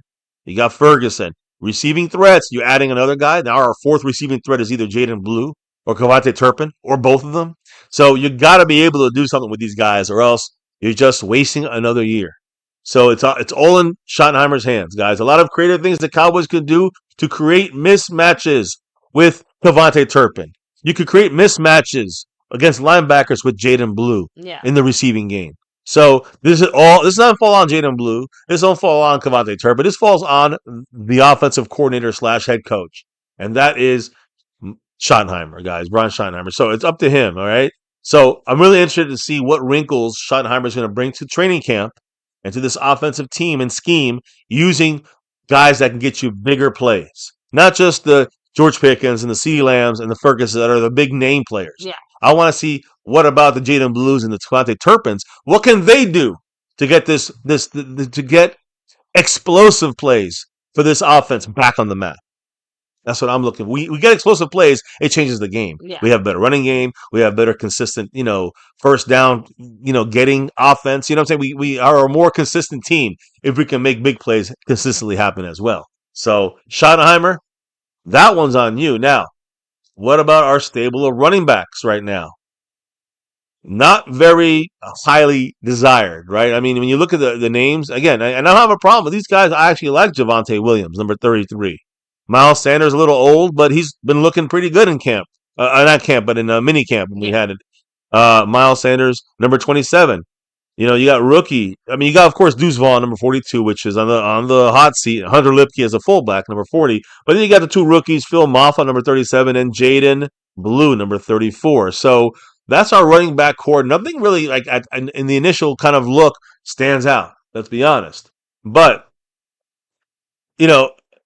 Cavante Turpin's the solid name with Miles Sanders as the solid third string option, like the third, like the change of pace guy to start. penciled in. What's going to happen in training camp? That's the question. Is there going to be enough for someone like Jaden Blue to upend and unseat someone like a veteran like Miles Sanders, who's already having a pretty decent OTAs and minicamp? So that's one of those, to me, right now there's no clear-cut starter, though. Even Javonte Williams is the penciled-in starter. Miles Sanders, even though he's more of a third down change of pace guy, he's the most clear-cut, like, production starter. He has the most, accomplished. I'm sorry, he's the most, not clear-cut, he's the most accomplished, clear-cut, accomplished running back, number-wise. Well, I think he's a bunch of years, though, away from getting 1,200 yards plus he had with the Eagles in 2022. 3 years, right? 2 years away. So again, has he declined that much since joining the Panthers? Probably worse because he was on the Panthers. So he'll be a little better than he was with the Panthers, but he ain't going to be the same Eagle he was. He's not going to be like the Eagle Miles Sanders that we remember, hurting us, unfortunately. So again, in 2 years with the Panthers, he barely got over 600 yards. So Miles Sanders is not the answer. Javonte Williams has some injury issues, but more, is he going to be the guy? Like, he's okay, but is he the guy? No, not really, right? So we got to see if both these starters, so to speak, Javonte Williams, Miles Sanders, is going to, when the hitting starts, are they going to be able to handle it? Are they going to be able to put up the consistent numbers that a veteran should put up? That's what the Cowboys are looking for. We'll see, because you got, to me, Deuce Vaughn's on the chopping block. Phil Maffa is the short yardage guy. And then I think the key to this running back crew, and we're going to see it in preseason. We're going to see it in the I would say in the off season, but we're going to see it in the training camp session, practices. Jaden Blue. That's the guy, to me, that you have to really, develop into seeing if you can put him in there for 15 or 20 snaps. Not carries, but snaps. And maybe 7 touches, 10 touches, running or receiving. We got to see what he can do in training camp and in preseason to see if he could be a vital person in this running back rotation room. So again, hopes are high for him. We see all the highlights. He's a tough guy to tackle. He's fast. He's quick. He's bigger than Deuce Vaughn. You know what I'm saying? He's faster than Deuce Vaughn. And, he can catch the ball. He can run the ball. He can pass block decently, I guess, for his size, which is still kind of small. So the point here is, guys, all these things are great. And literally yesterday, what came out? Former Cowboy coach, position coach, running back coach, Glenn Smith, was on, I think it was on Locked On Cowboys podcast, which is on the cowboys.com or whatever. He said that reportedly there's been players have expressed that rookie running back Jaden Blue is, quote, borderline lazy, end quote. Oh, boy. And that some Cowboy players are not thrilled with his work habits. So this was said by this Glenn Smith. All right. Now, keep one thing in mind about Glenn Smith. Glenn Smith has not worked for the Cowboys since 2001. So then then he's trying to say that he obviously has a source or he knows somebody? I don't know, but he hasn't worked. He has not really. He hasn't worked with the Cowboys since 2001. He's not a reporter of any sort. So take this with a grain of salt, is what I'm saying. Is he really lazy? He's a rookie. He's going to have things he's got to learn as a rookie? Yes. Is every player lazy at some point of their career, especially the rookie, but they don't really know what's going on? Yeah, I'm sure the answer is yes. Now, is he maybe a little more lazy than he should be? We don't want to hear that. We don't want to hear what's his name that we got from UCF in the second round that was a bust. Not like Taco Charlton, I forgot his name, defensive tackle. Oh my goodness, I forgot his name, but I starts with a T. We got Marinelli wanted him. Basically. Terrence. No Terrence. No. You sure? Somebody will say it in there. Somebody will get it. Anyways, the point is that Taysom Hill. Not Taysom Hill. It was Hill though. Tristan Hill. There we go. Yeah, Tristan Hill. So Taco, Tristan Hill. These guys, we hear lazy, we get nervous. You hear Jaden Blue now, he's lazy. Uh-oh. But I think we got to cut him some slack. That's my opinion. Jaden Blue responded actually to this whole situation, blew up yesterday. He said, quote, laughing my ass off. Taking time out of your day to make a fake article about me for attention with a laughing emoji. So it just sounds like he sees it. Jaden Blue sees it as no real sources, trying to create a news story, Drama, yeah. trying to create drama, news story, and I'm sure a player probably said somewhere, and someone overheard it. Jaden, I wish he'd work a little harder, or something like that. Something that you might say to a rookie, you know what I'm saying, or about a rookie. Yeah. And it was overheard, and this guy takes it as, oh, players told me they so take it with a grain of salt. But I want to give him a little more time. Let him be a rookie here for a minute. And let's see what he does. He hasn't even fucking played a snap yet. He doesn't even have that star in his helmet officially. I know you see it there in the picture. But officially on the field, he still has no star. So he's got to earn it. And I think let's just see where he's at. And if he don't earn it, we'll see it soon enough in training camp. Trust me, we'll all see it. But I want to see it. I don't want to hear it from fucking, who is this? Glenn Smith, some schmuck from 2001. I mean, I'm just saying. Like we're playing telephone now. Yeah, I don't care what he has to say. I want to know what the real deal is by visually seeing it, hearing it from the real coaching staff. And I'm not saying they're going to say he's lazy. If he's lazy, they're not going to say that. But it will seep out from all the reporters if something like that is actually happening. So we'll have to wait and see. So I got a couple more little points here, and then we're going to be done for the day, guys. I hope we hit the raffle. What is it? How far are we from it? Oh, we're 10 ways. So that might be tough to get there. So we'll see if we hit it. But either way, I appreciate the love that everybody has dropped this way. Specifically, John Luna, number 1 there. Calvin Richard, NDN Boogie. And let me not forget one other guy who just dropped a $2 holler in the Cash App. Daniel Berry Sports Highlights. Ooh, shout out to you, Daniel Berry. And Much love. Yeah, you know what that means? That means he takes over the Cash App, right? That means that he takes over the Cash App lead. He jumps over Jason Renfro, Jet Lee 44. So, yeah, without further ado, let me put the name up there. Daniel Berry Sports Highlights. Shout outs to him. He said 2 for 2. $2 holler. So shout outs to Mr. Daniel Berry. He's a Rams fan. Subscribe to his channel if you haven't yet. Shout outs to the man Daniel Berry Sports Highlights, who gets credit here as well. And he's the leader by like 75 cents over Jet Li 44. So shout outs to Daniel Berry on that drop right there. I got you, man. I got you. Now, as I don't know if there's any quick comments in there from anyone or anything. So Seabass said, on top of this, with Shotty building the culture there and with training camp, the timing is funny, and it's because the Cowboy people just want to stir controversy. Yeah, I mean, so I think that's part of it. He thinks that the Glenn Smith, basically is just trying to start shit because the Cowboys want to start shit. The Cowboy Execution said he's so lazy he got drafted into the NFL. Yeah, that's real lazy. So aka Cam said, I just want him to get bigger because he just looks too skinny. Yeah, he's kind of a tough guy to tackle, though. He's kind of slippery. And Seabass said, Jaden at Texas, nobody ever said anything like that. No coaches, no former players. Exactly. So, it's not like he has some weird history of being a bum. Yeah, so, for him to all of a sudden start being a bum now does sound weird. Yeah, I agree. So, we'll have to wait and see. But I don't think there's going to be a major problem. And if it does, we'll call it out. We'll see it fast enough. We'll be able to tell pretty quickly if, he is being a bum because we'll be able to see it. Yeah, but if he's working hard and trying to do what he's supposed to do, if he's out there, we'll be able to see that too.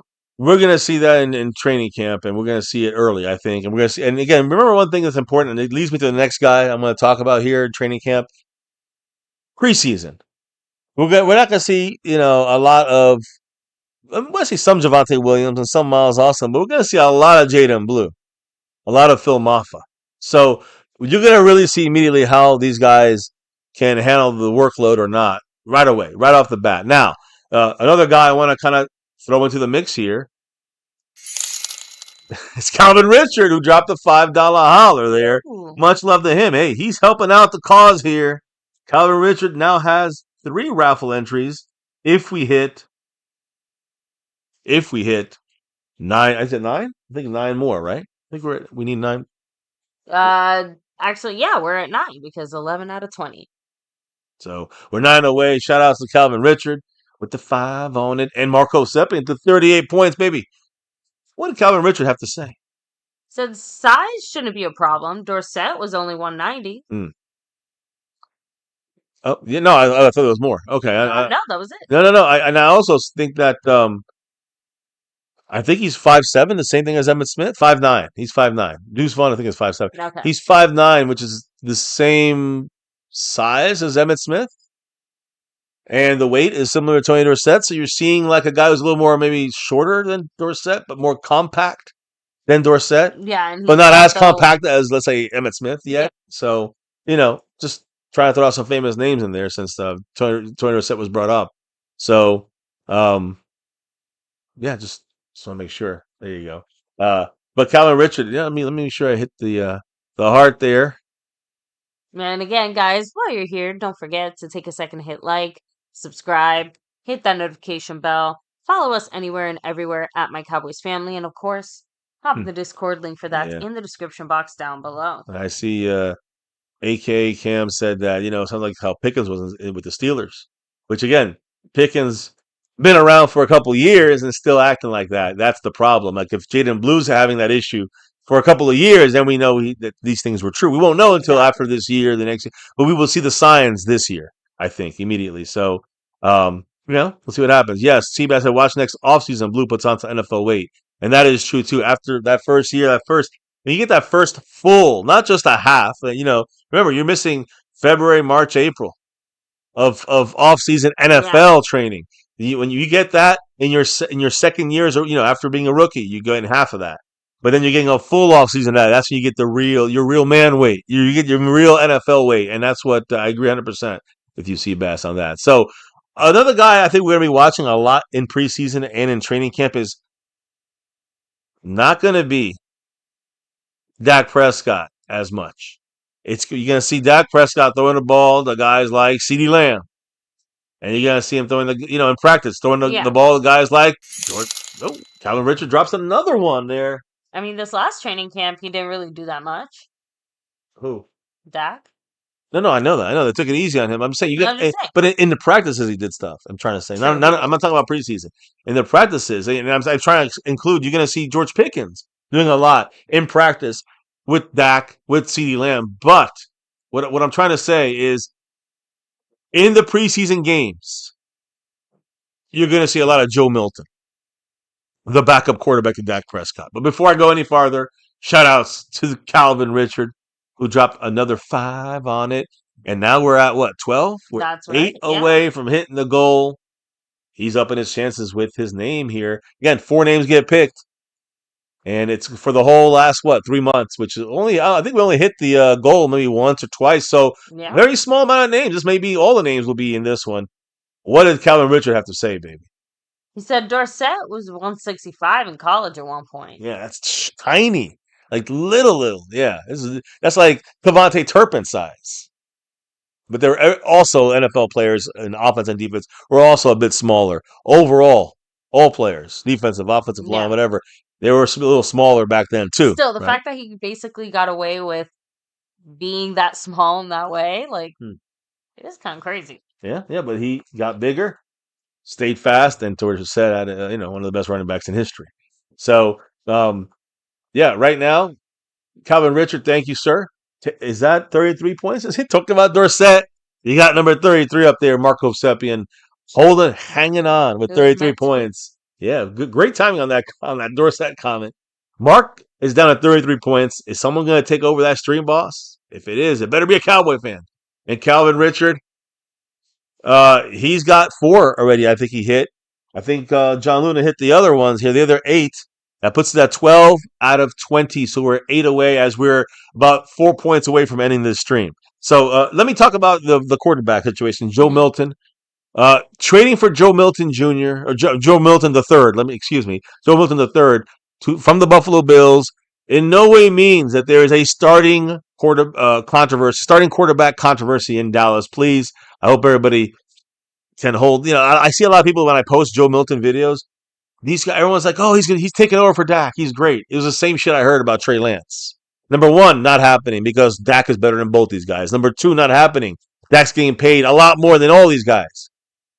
So just based on money, nobody's going to replace Dak until Dak plays out his contract unless Dak gets hurt, Mm. unless something happens off the field.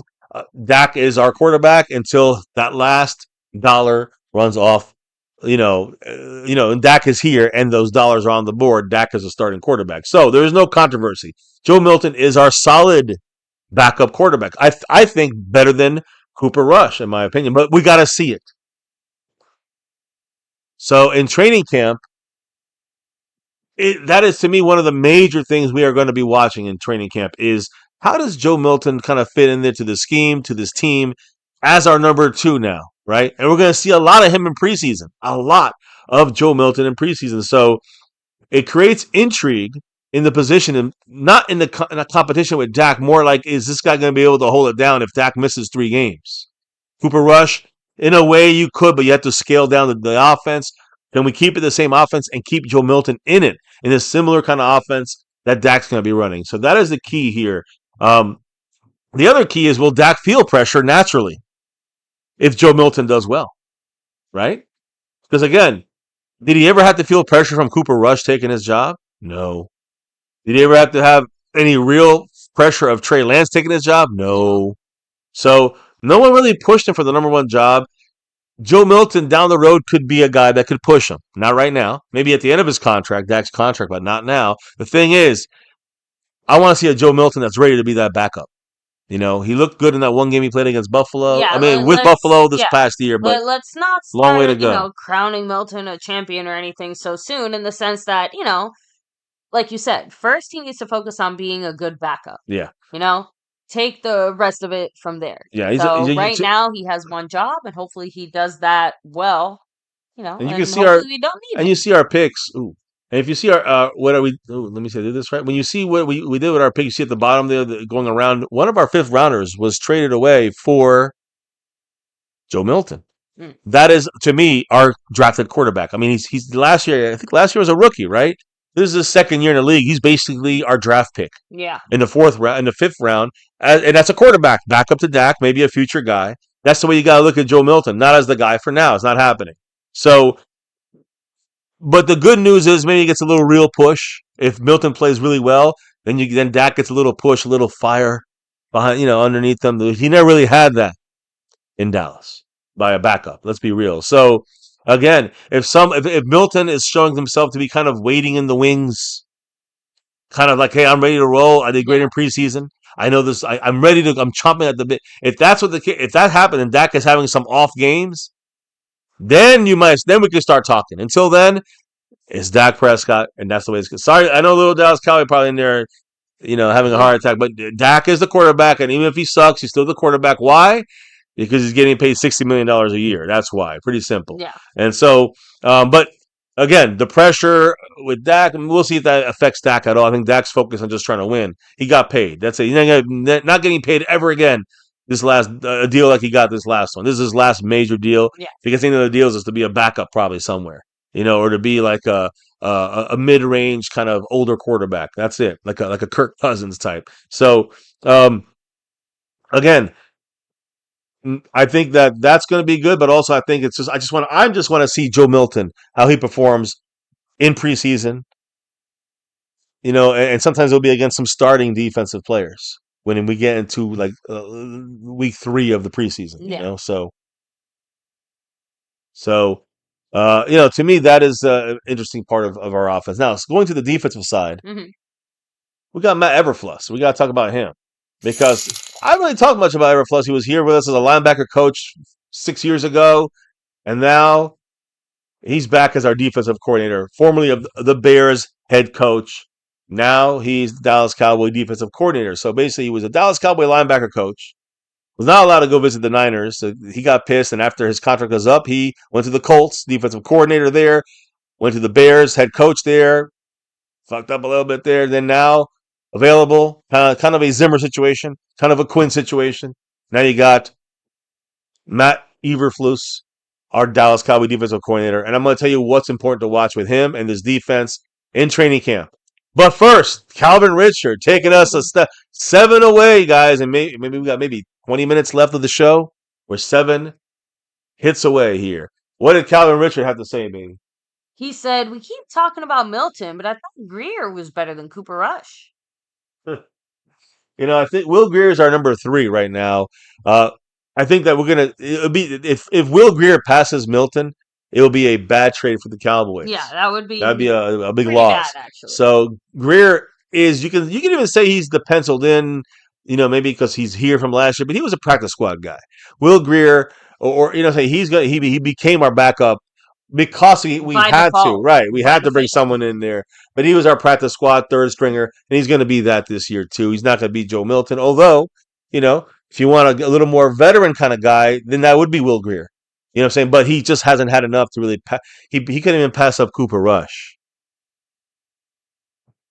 He's not going to pass up somebody the Cowboys traded a 5th round pick for, and Joe Milton. I So would hope. that's my thought. But yeah.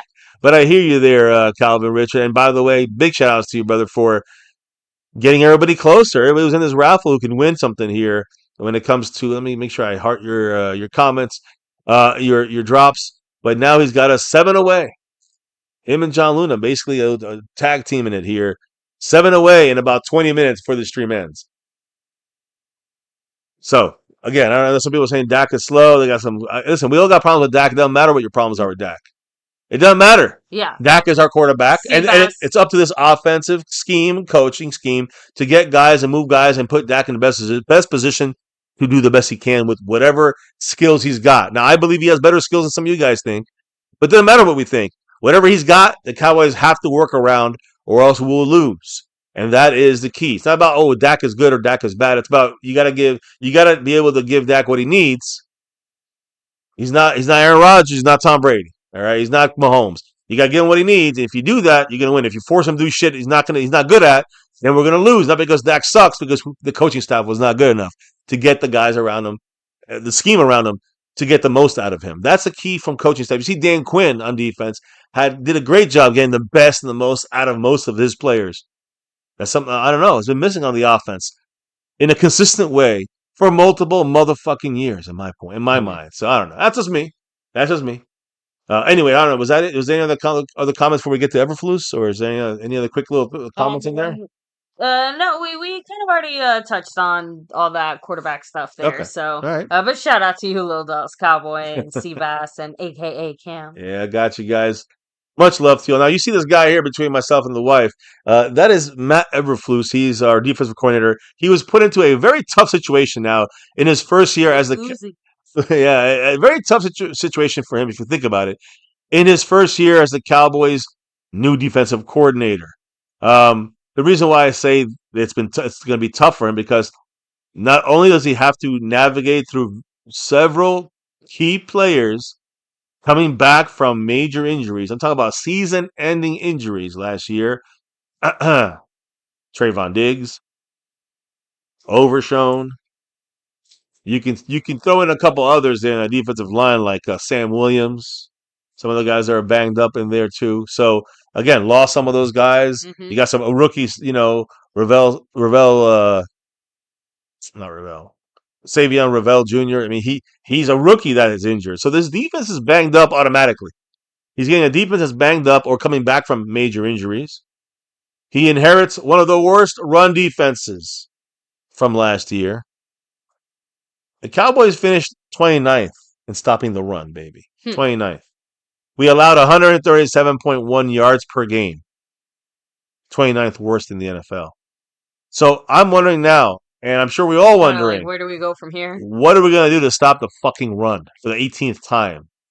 I mean, the good news, by all analytics and all, measure experts and all thoughts, one of the few defensive coordinators that can slow down opposing running teams is Matt Everflus. So, again, he needs to. I think it starts off with we need to see what Mozzie Smith's going to be able to do. I'm afraid about this. All right, Mozzie Smith's got to come through as a first-round pick. He's got to be useful for us stopping the run, and it's going to be up to you. Everflus, I know he's a linebacker guy, so he's got to know how to use his defensive linemen to open up linebackers to be clean. Yeah.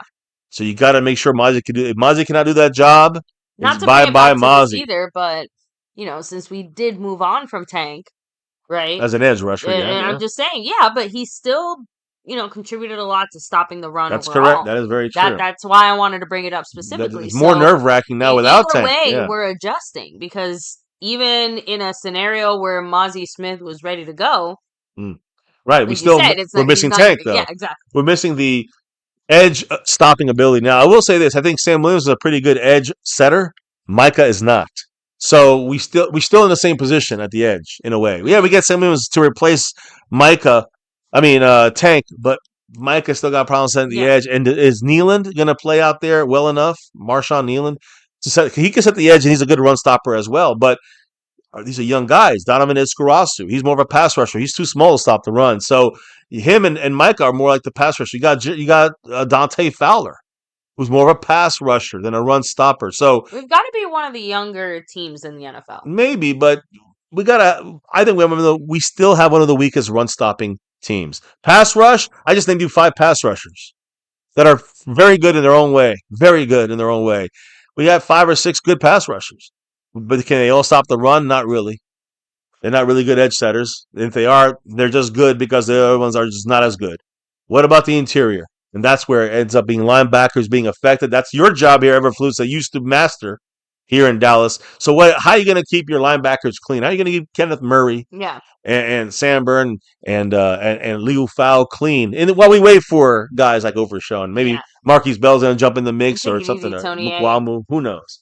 Tony, thank you. But I'm just going to say this here for the Cowboys and the defense. We got to find a way to.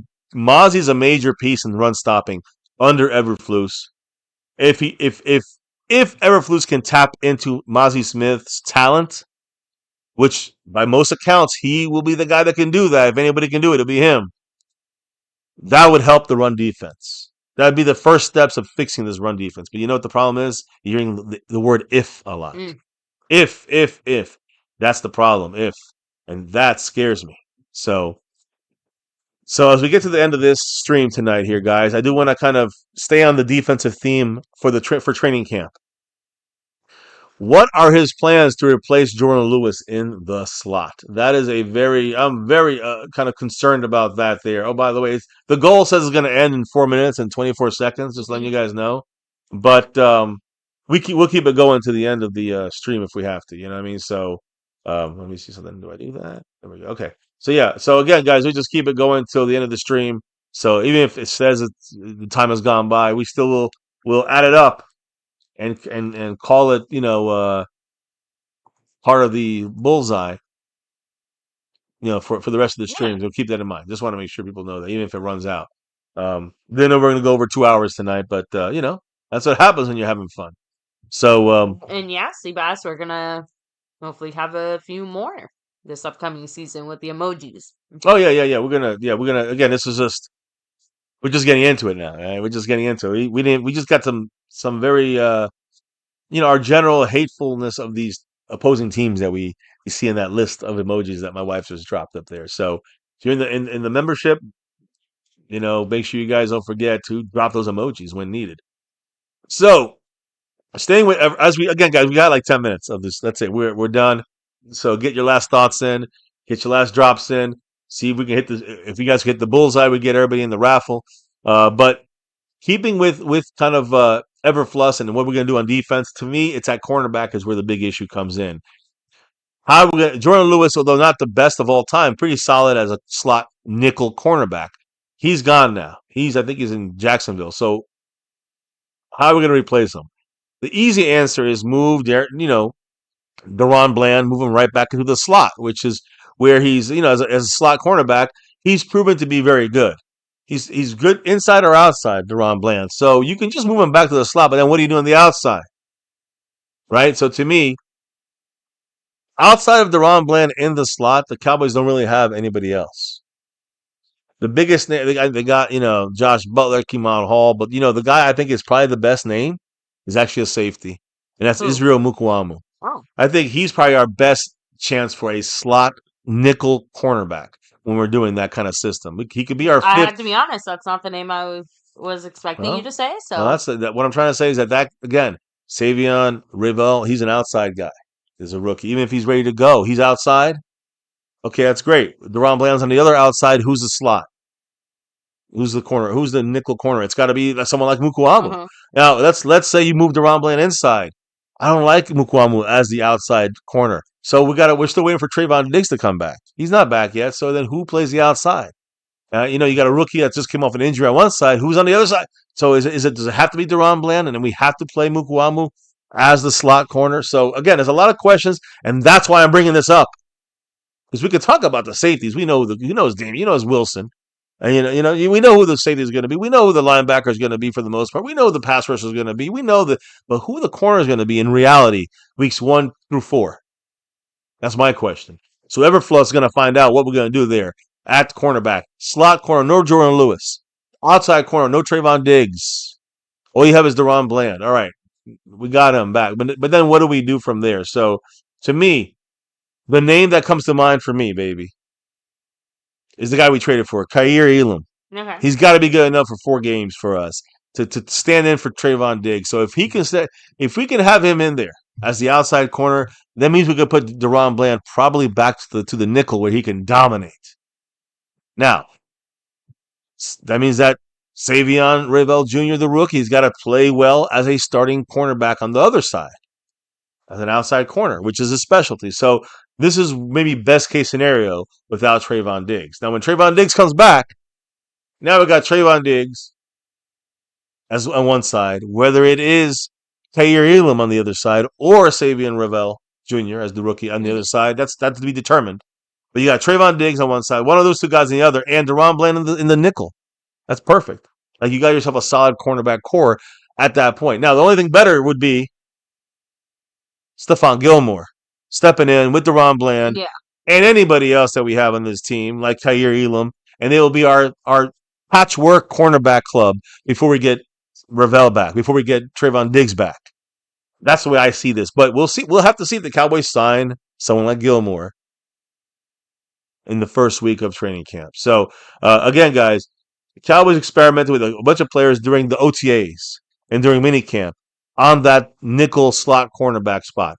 And they're going to continue to do this in this training camp and in preseason games. Preseason is important to keep an eye on and watch, guys. So, again, the biggest issue is that all the options that we may have, none of them inspire any kind of confidence when it comes to the slot nickel cornerback spot. So DeRon Bland, I can understand it. It's probably overall, when you're looking at this roster, our weakest spot.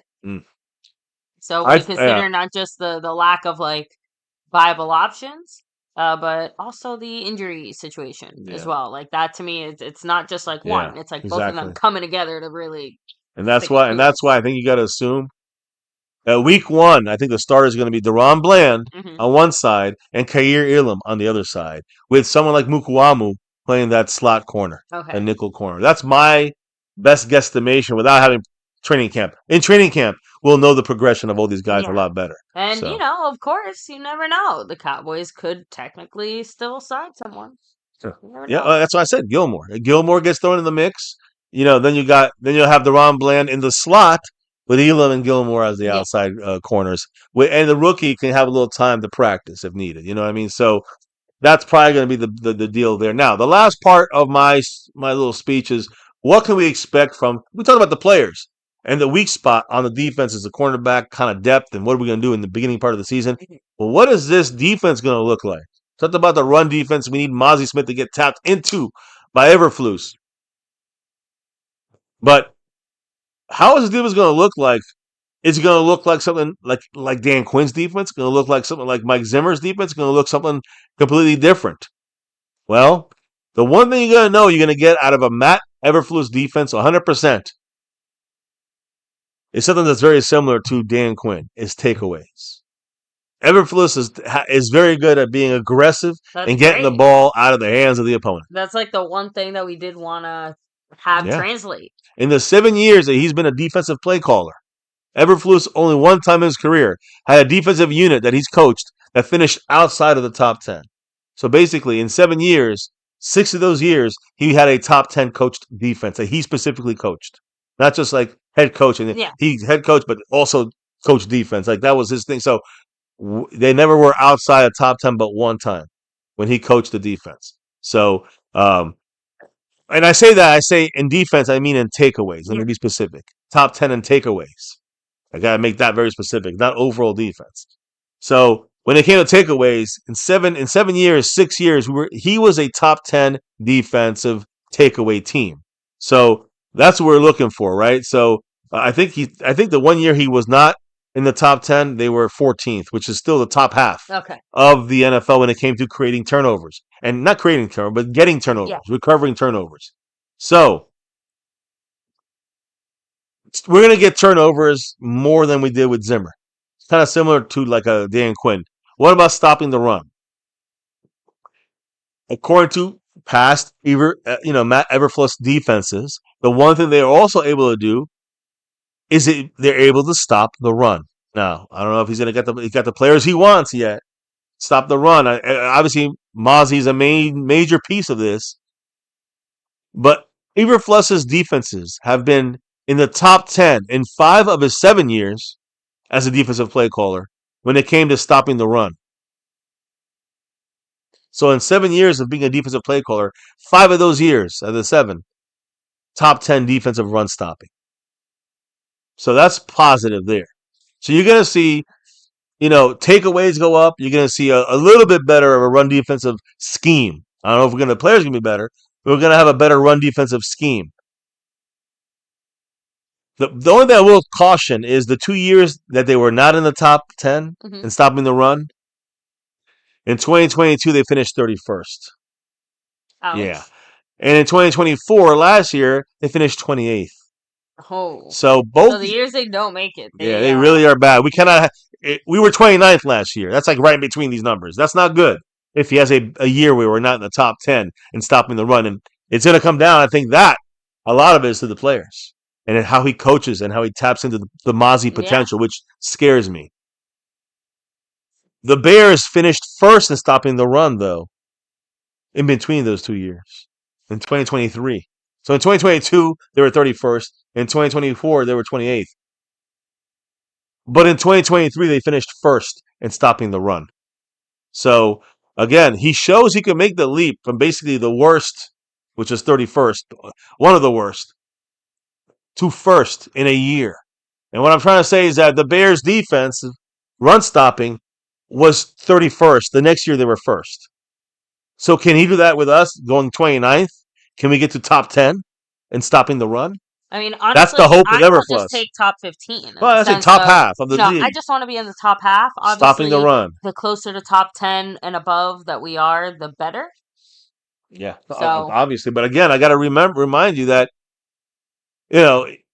he can stop the run, but I think the pieces matter too and how you develop them. So again, these are not his drafted guys. This is Mozzie Smith, all right, who's gotten in the last, in the Dan Quinn leaving us scenario. So anyways, the point is that we know he can take a bad run-stopping team and make them better. The thing I also want to say that's a little bit uncharacteristic of Eberflus type defenses, that's something that you don't see in his defenses, is the ability to sack the quarterback. In his defenses, they stopped the run. They were kind of a conservative, kind of more conservative. They would, except for the takeaways portion, but it was pretty simple reads and stuff like that. Yeah. But the thing is, I believe you're going to get something different from Eberflus this year in the pass rush. Why? Because of the players. Okay. Because you got Micah Parsons, you got, Sam Williams, you got Escarzu, you got Nealon, you got all these guys, Fowler. You got a lot of guys in the mix that can pass rush the quarterback. So whatever the scheme is, might be the scheme still, might not be, but the players are better than anything that Eberflus has had in the past when it came to pass rushing. Yeah. So I think the pass rush, whatever it was in the past for Eberflus, never was great. It's going to be a lot better under these players for Eberflus. So I think that's something to kind of add to the mix when it comes to our defensive coordinator and our defensive scheme.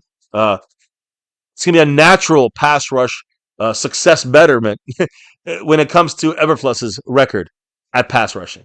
He's going to actually probably have his best pass rushing core ever. And not just core, but stats ever in his defensive coaching career. This will be his 8th defensive coaching career, defensive coordinating opportunity, I guess you can say. So, I think that since the Cowboys pass rush is deep, we have like basically 3 guys on each side. So we have a rotation of 3 guys who can run in there pretty much the whole game. And we have always been bringing the heat on opposing quarterbacks. What does that do for you as a defense? It causes more turnovers. So if Everfluss already is a top defensive coach team when it comes to takeaways, now you have an improved pass rush, it equals more takeaways. Now, we still got to stop the fucking run. And that's the question mark. I'm not worried about pass rush. It all starts and ends with stopping the run and forcing them into a position where they have to throw. Exactly. And again, we still got issues at cornerback, but if we get a pass rush, that covers up some of the issues at corner. If we got a pass rush and we're up by 14, the pass rush is going to take over for Everfluss's defense. The run stop won't be as big of a deal. Even though we still got to stop the run consistently, the pass rush will be something that he's never really had in the past to work with, like he's going to have this year. So we'll see how that works out. But with more pass rush means more turnovers. On already a team that's supposed to get a little more turnovers with a coach like Everfluss. And I got one last thing here. It looks like we're going to fall short of hitting the bullseye, unfortunately, I think. But for those Cowboy fans that missed the Dan Quinn defense, and again, like I just said to you, we're going to get some of those turnovers back that we didn't have the last year. Matt Everfluss is going to demand similar results that Dan Quinn kind of demanded. Okay. Similar effort, nonstop effort. He's going to push these players hard. It's not going to be like Zimmer, a little bit like more yelling. Yeah. I think it's more of a player coach situation with Everfluss, and he knows how to kind of keep the intensity without having the disconnect from their players. Yeah. So Everfluss, basically his defenses have always embodied, no matter what, even when they haven't been great, superb effort and intensity, a lot like Dan Quinn's defenses, especially for our Cowboys from 2021, 22, 23.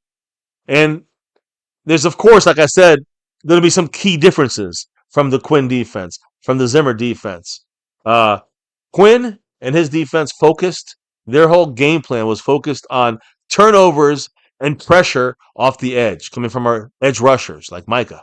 That's what the defense of Dan Quinn on our team. That's how it was run. But Everfluss, his unit is going to rely on good, pure tackling,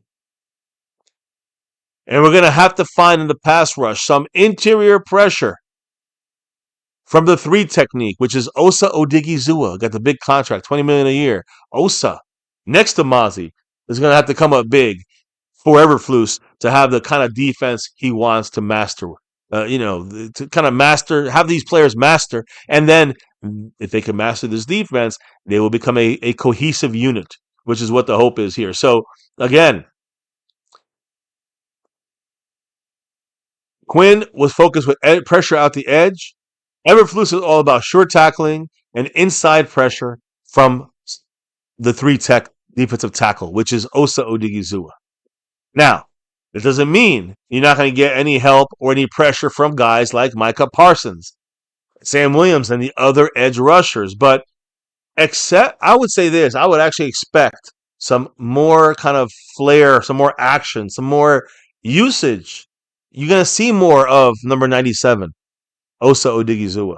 I think you're going to see more from him because Everfluss always uses that 3 tech to be the more flashy pass rusher from the inside instead of the basic, stunt or twist.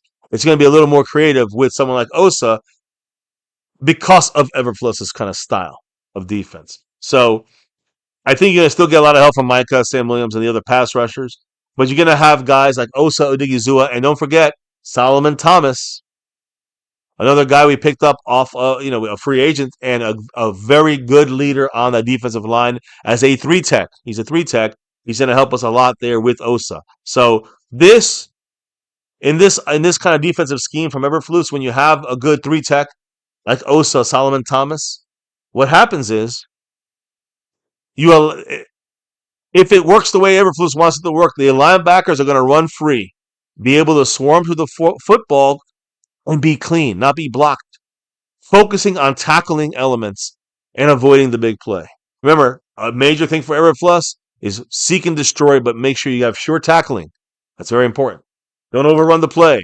He wants you to get aggressive at ripping the ball out, at getting the interception, but he wants you to be a sure tackler. That's very important in the Everflus defense. So to be a short tackler, you have to make sure your 3-tech is able to cause some havoc up there in the run or pass game. And that means Osa Odigizua, and that means Solomon Thomas. And I'm going to shut the fuck up because I'm all caught up, guys. Now, I do want to know if you have any thoughts about what I said, baby, about our defensive side of things. And then I want to know what the chat's got to say as we wrap this up. I don't know if we're going to hit the actual I really feel bad for some of you guys because this came so close to getting the raffle entries done, but I gotta stick with the rules. I can't just cheat the rules, So, but I don't even know how far we are. 7 away, man. Yeah. This is so close. But either way, appreciate John Luna, Calvin Richard for dropping the love in there, and the pre-stream hits. Those did hit though. Those 5 names.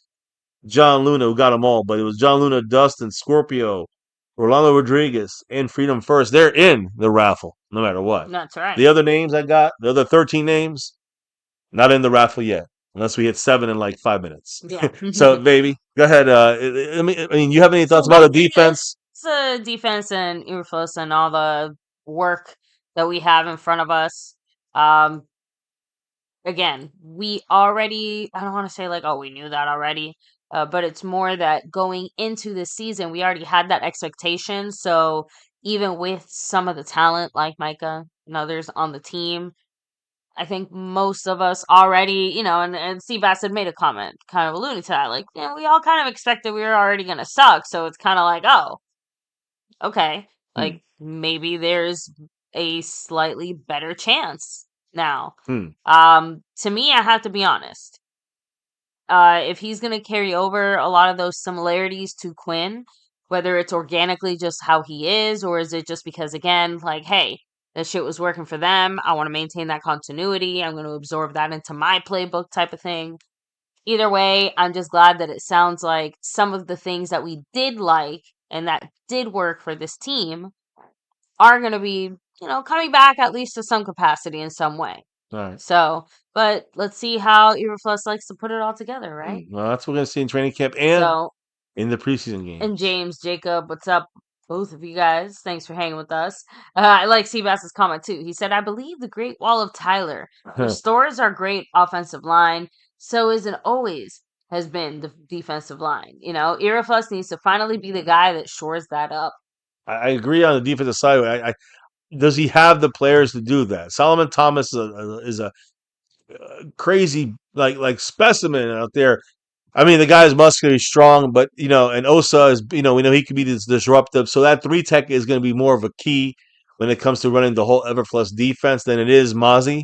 But Mozzie's got to show up and stop the run. On top of that, I think that our edge rushers are pass rushing edges are going to be fine with the rotation we're going to have in there. I'm not worried about that side of things either.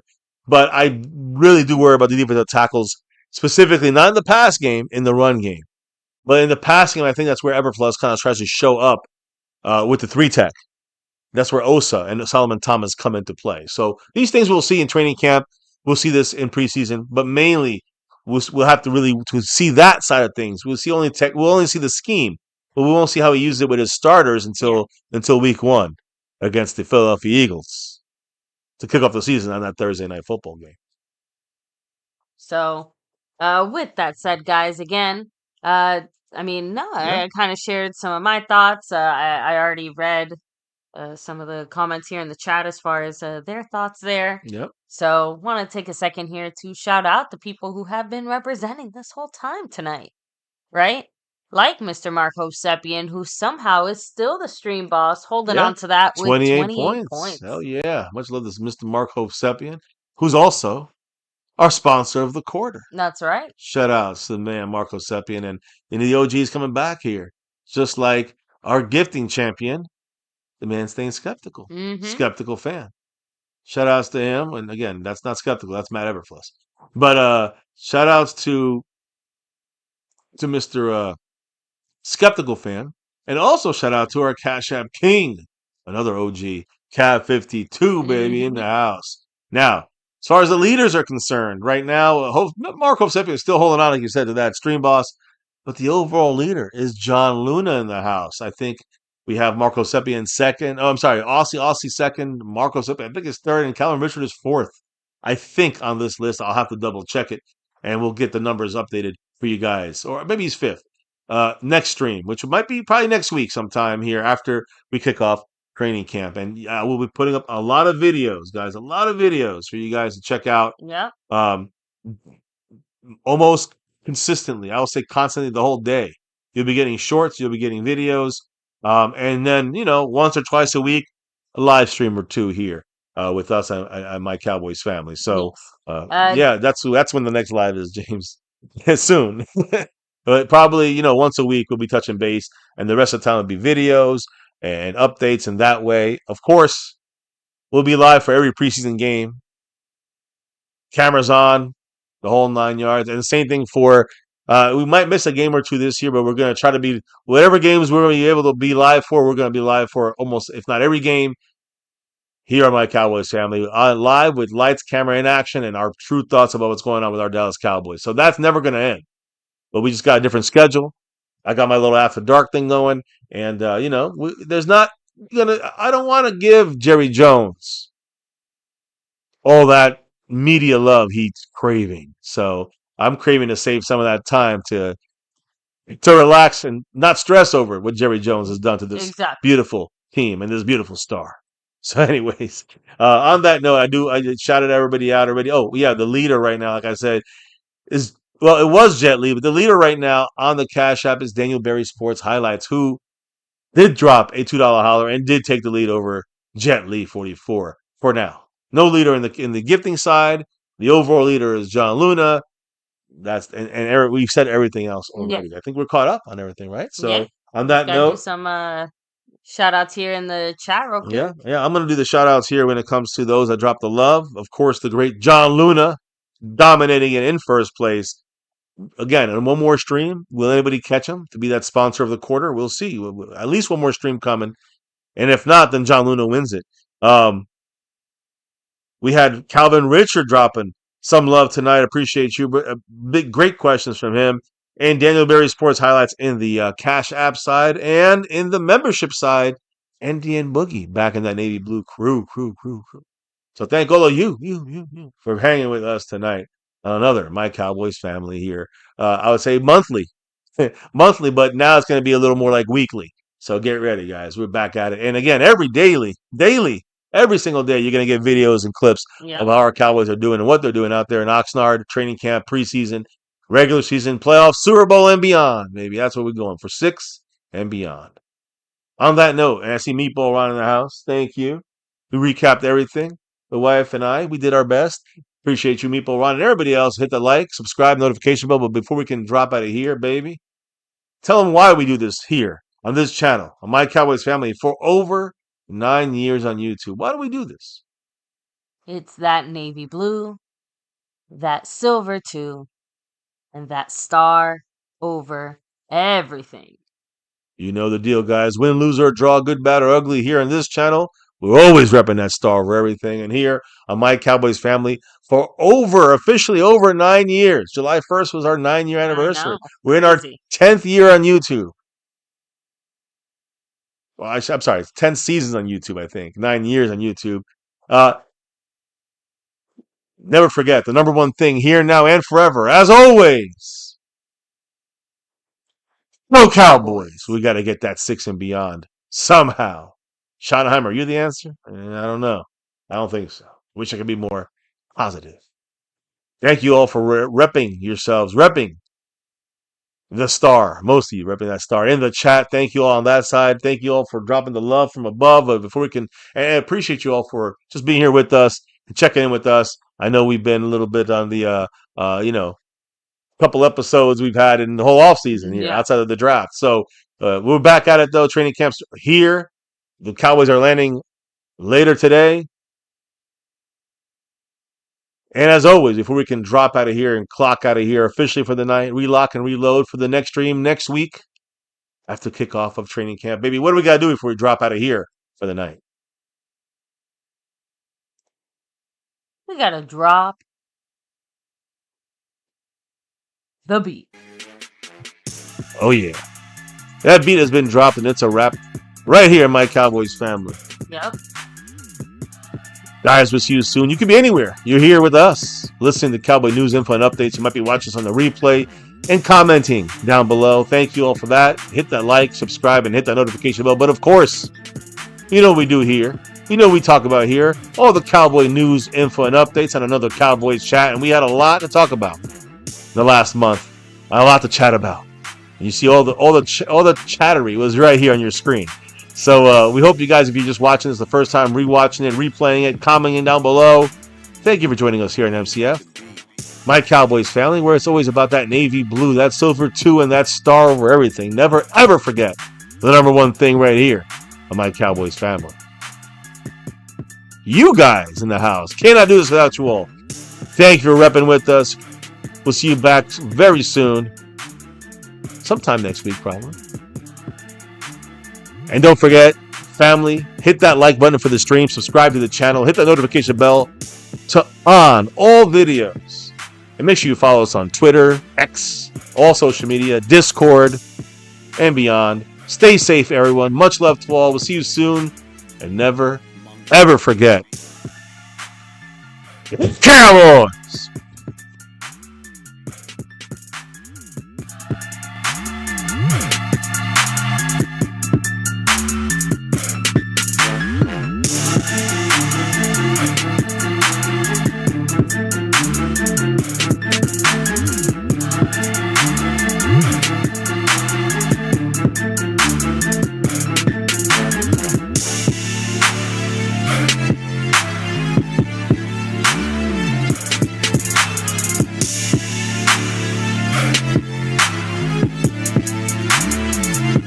Monk on the beat.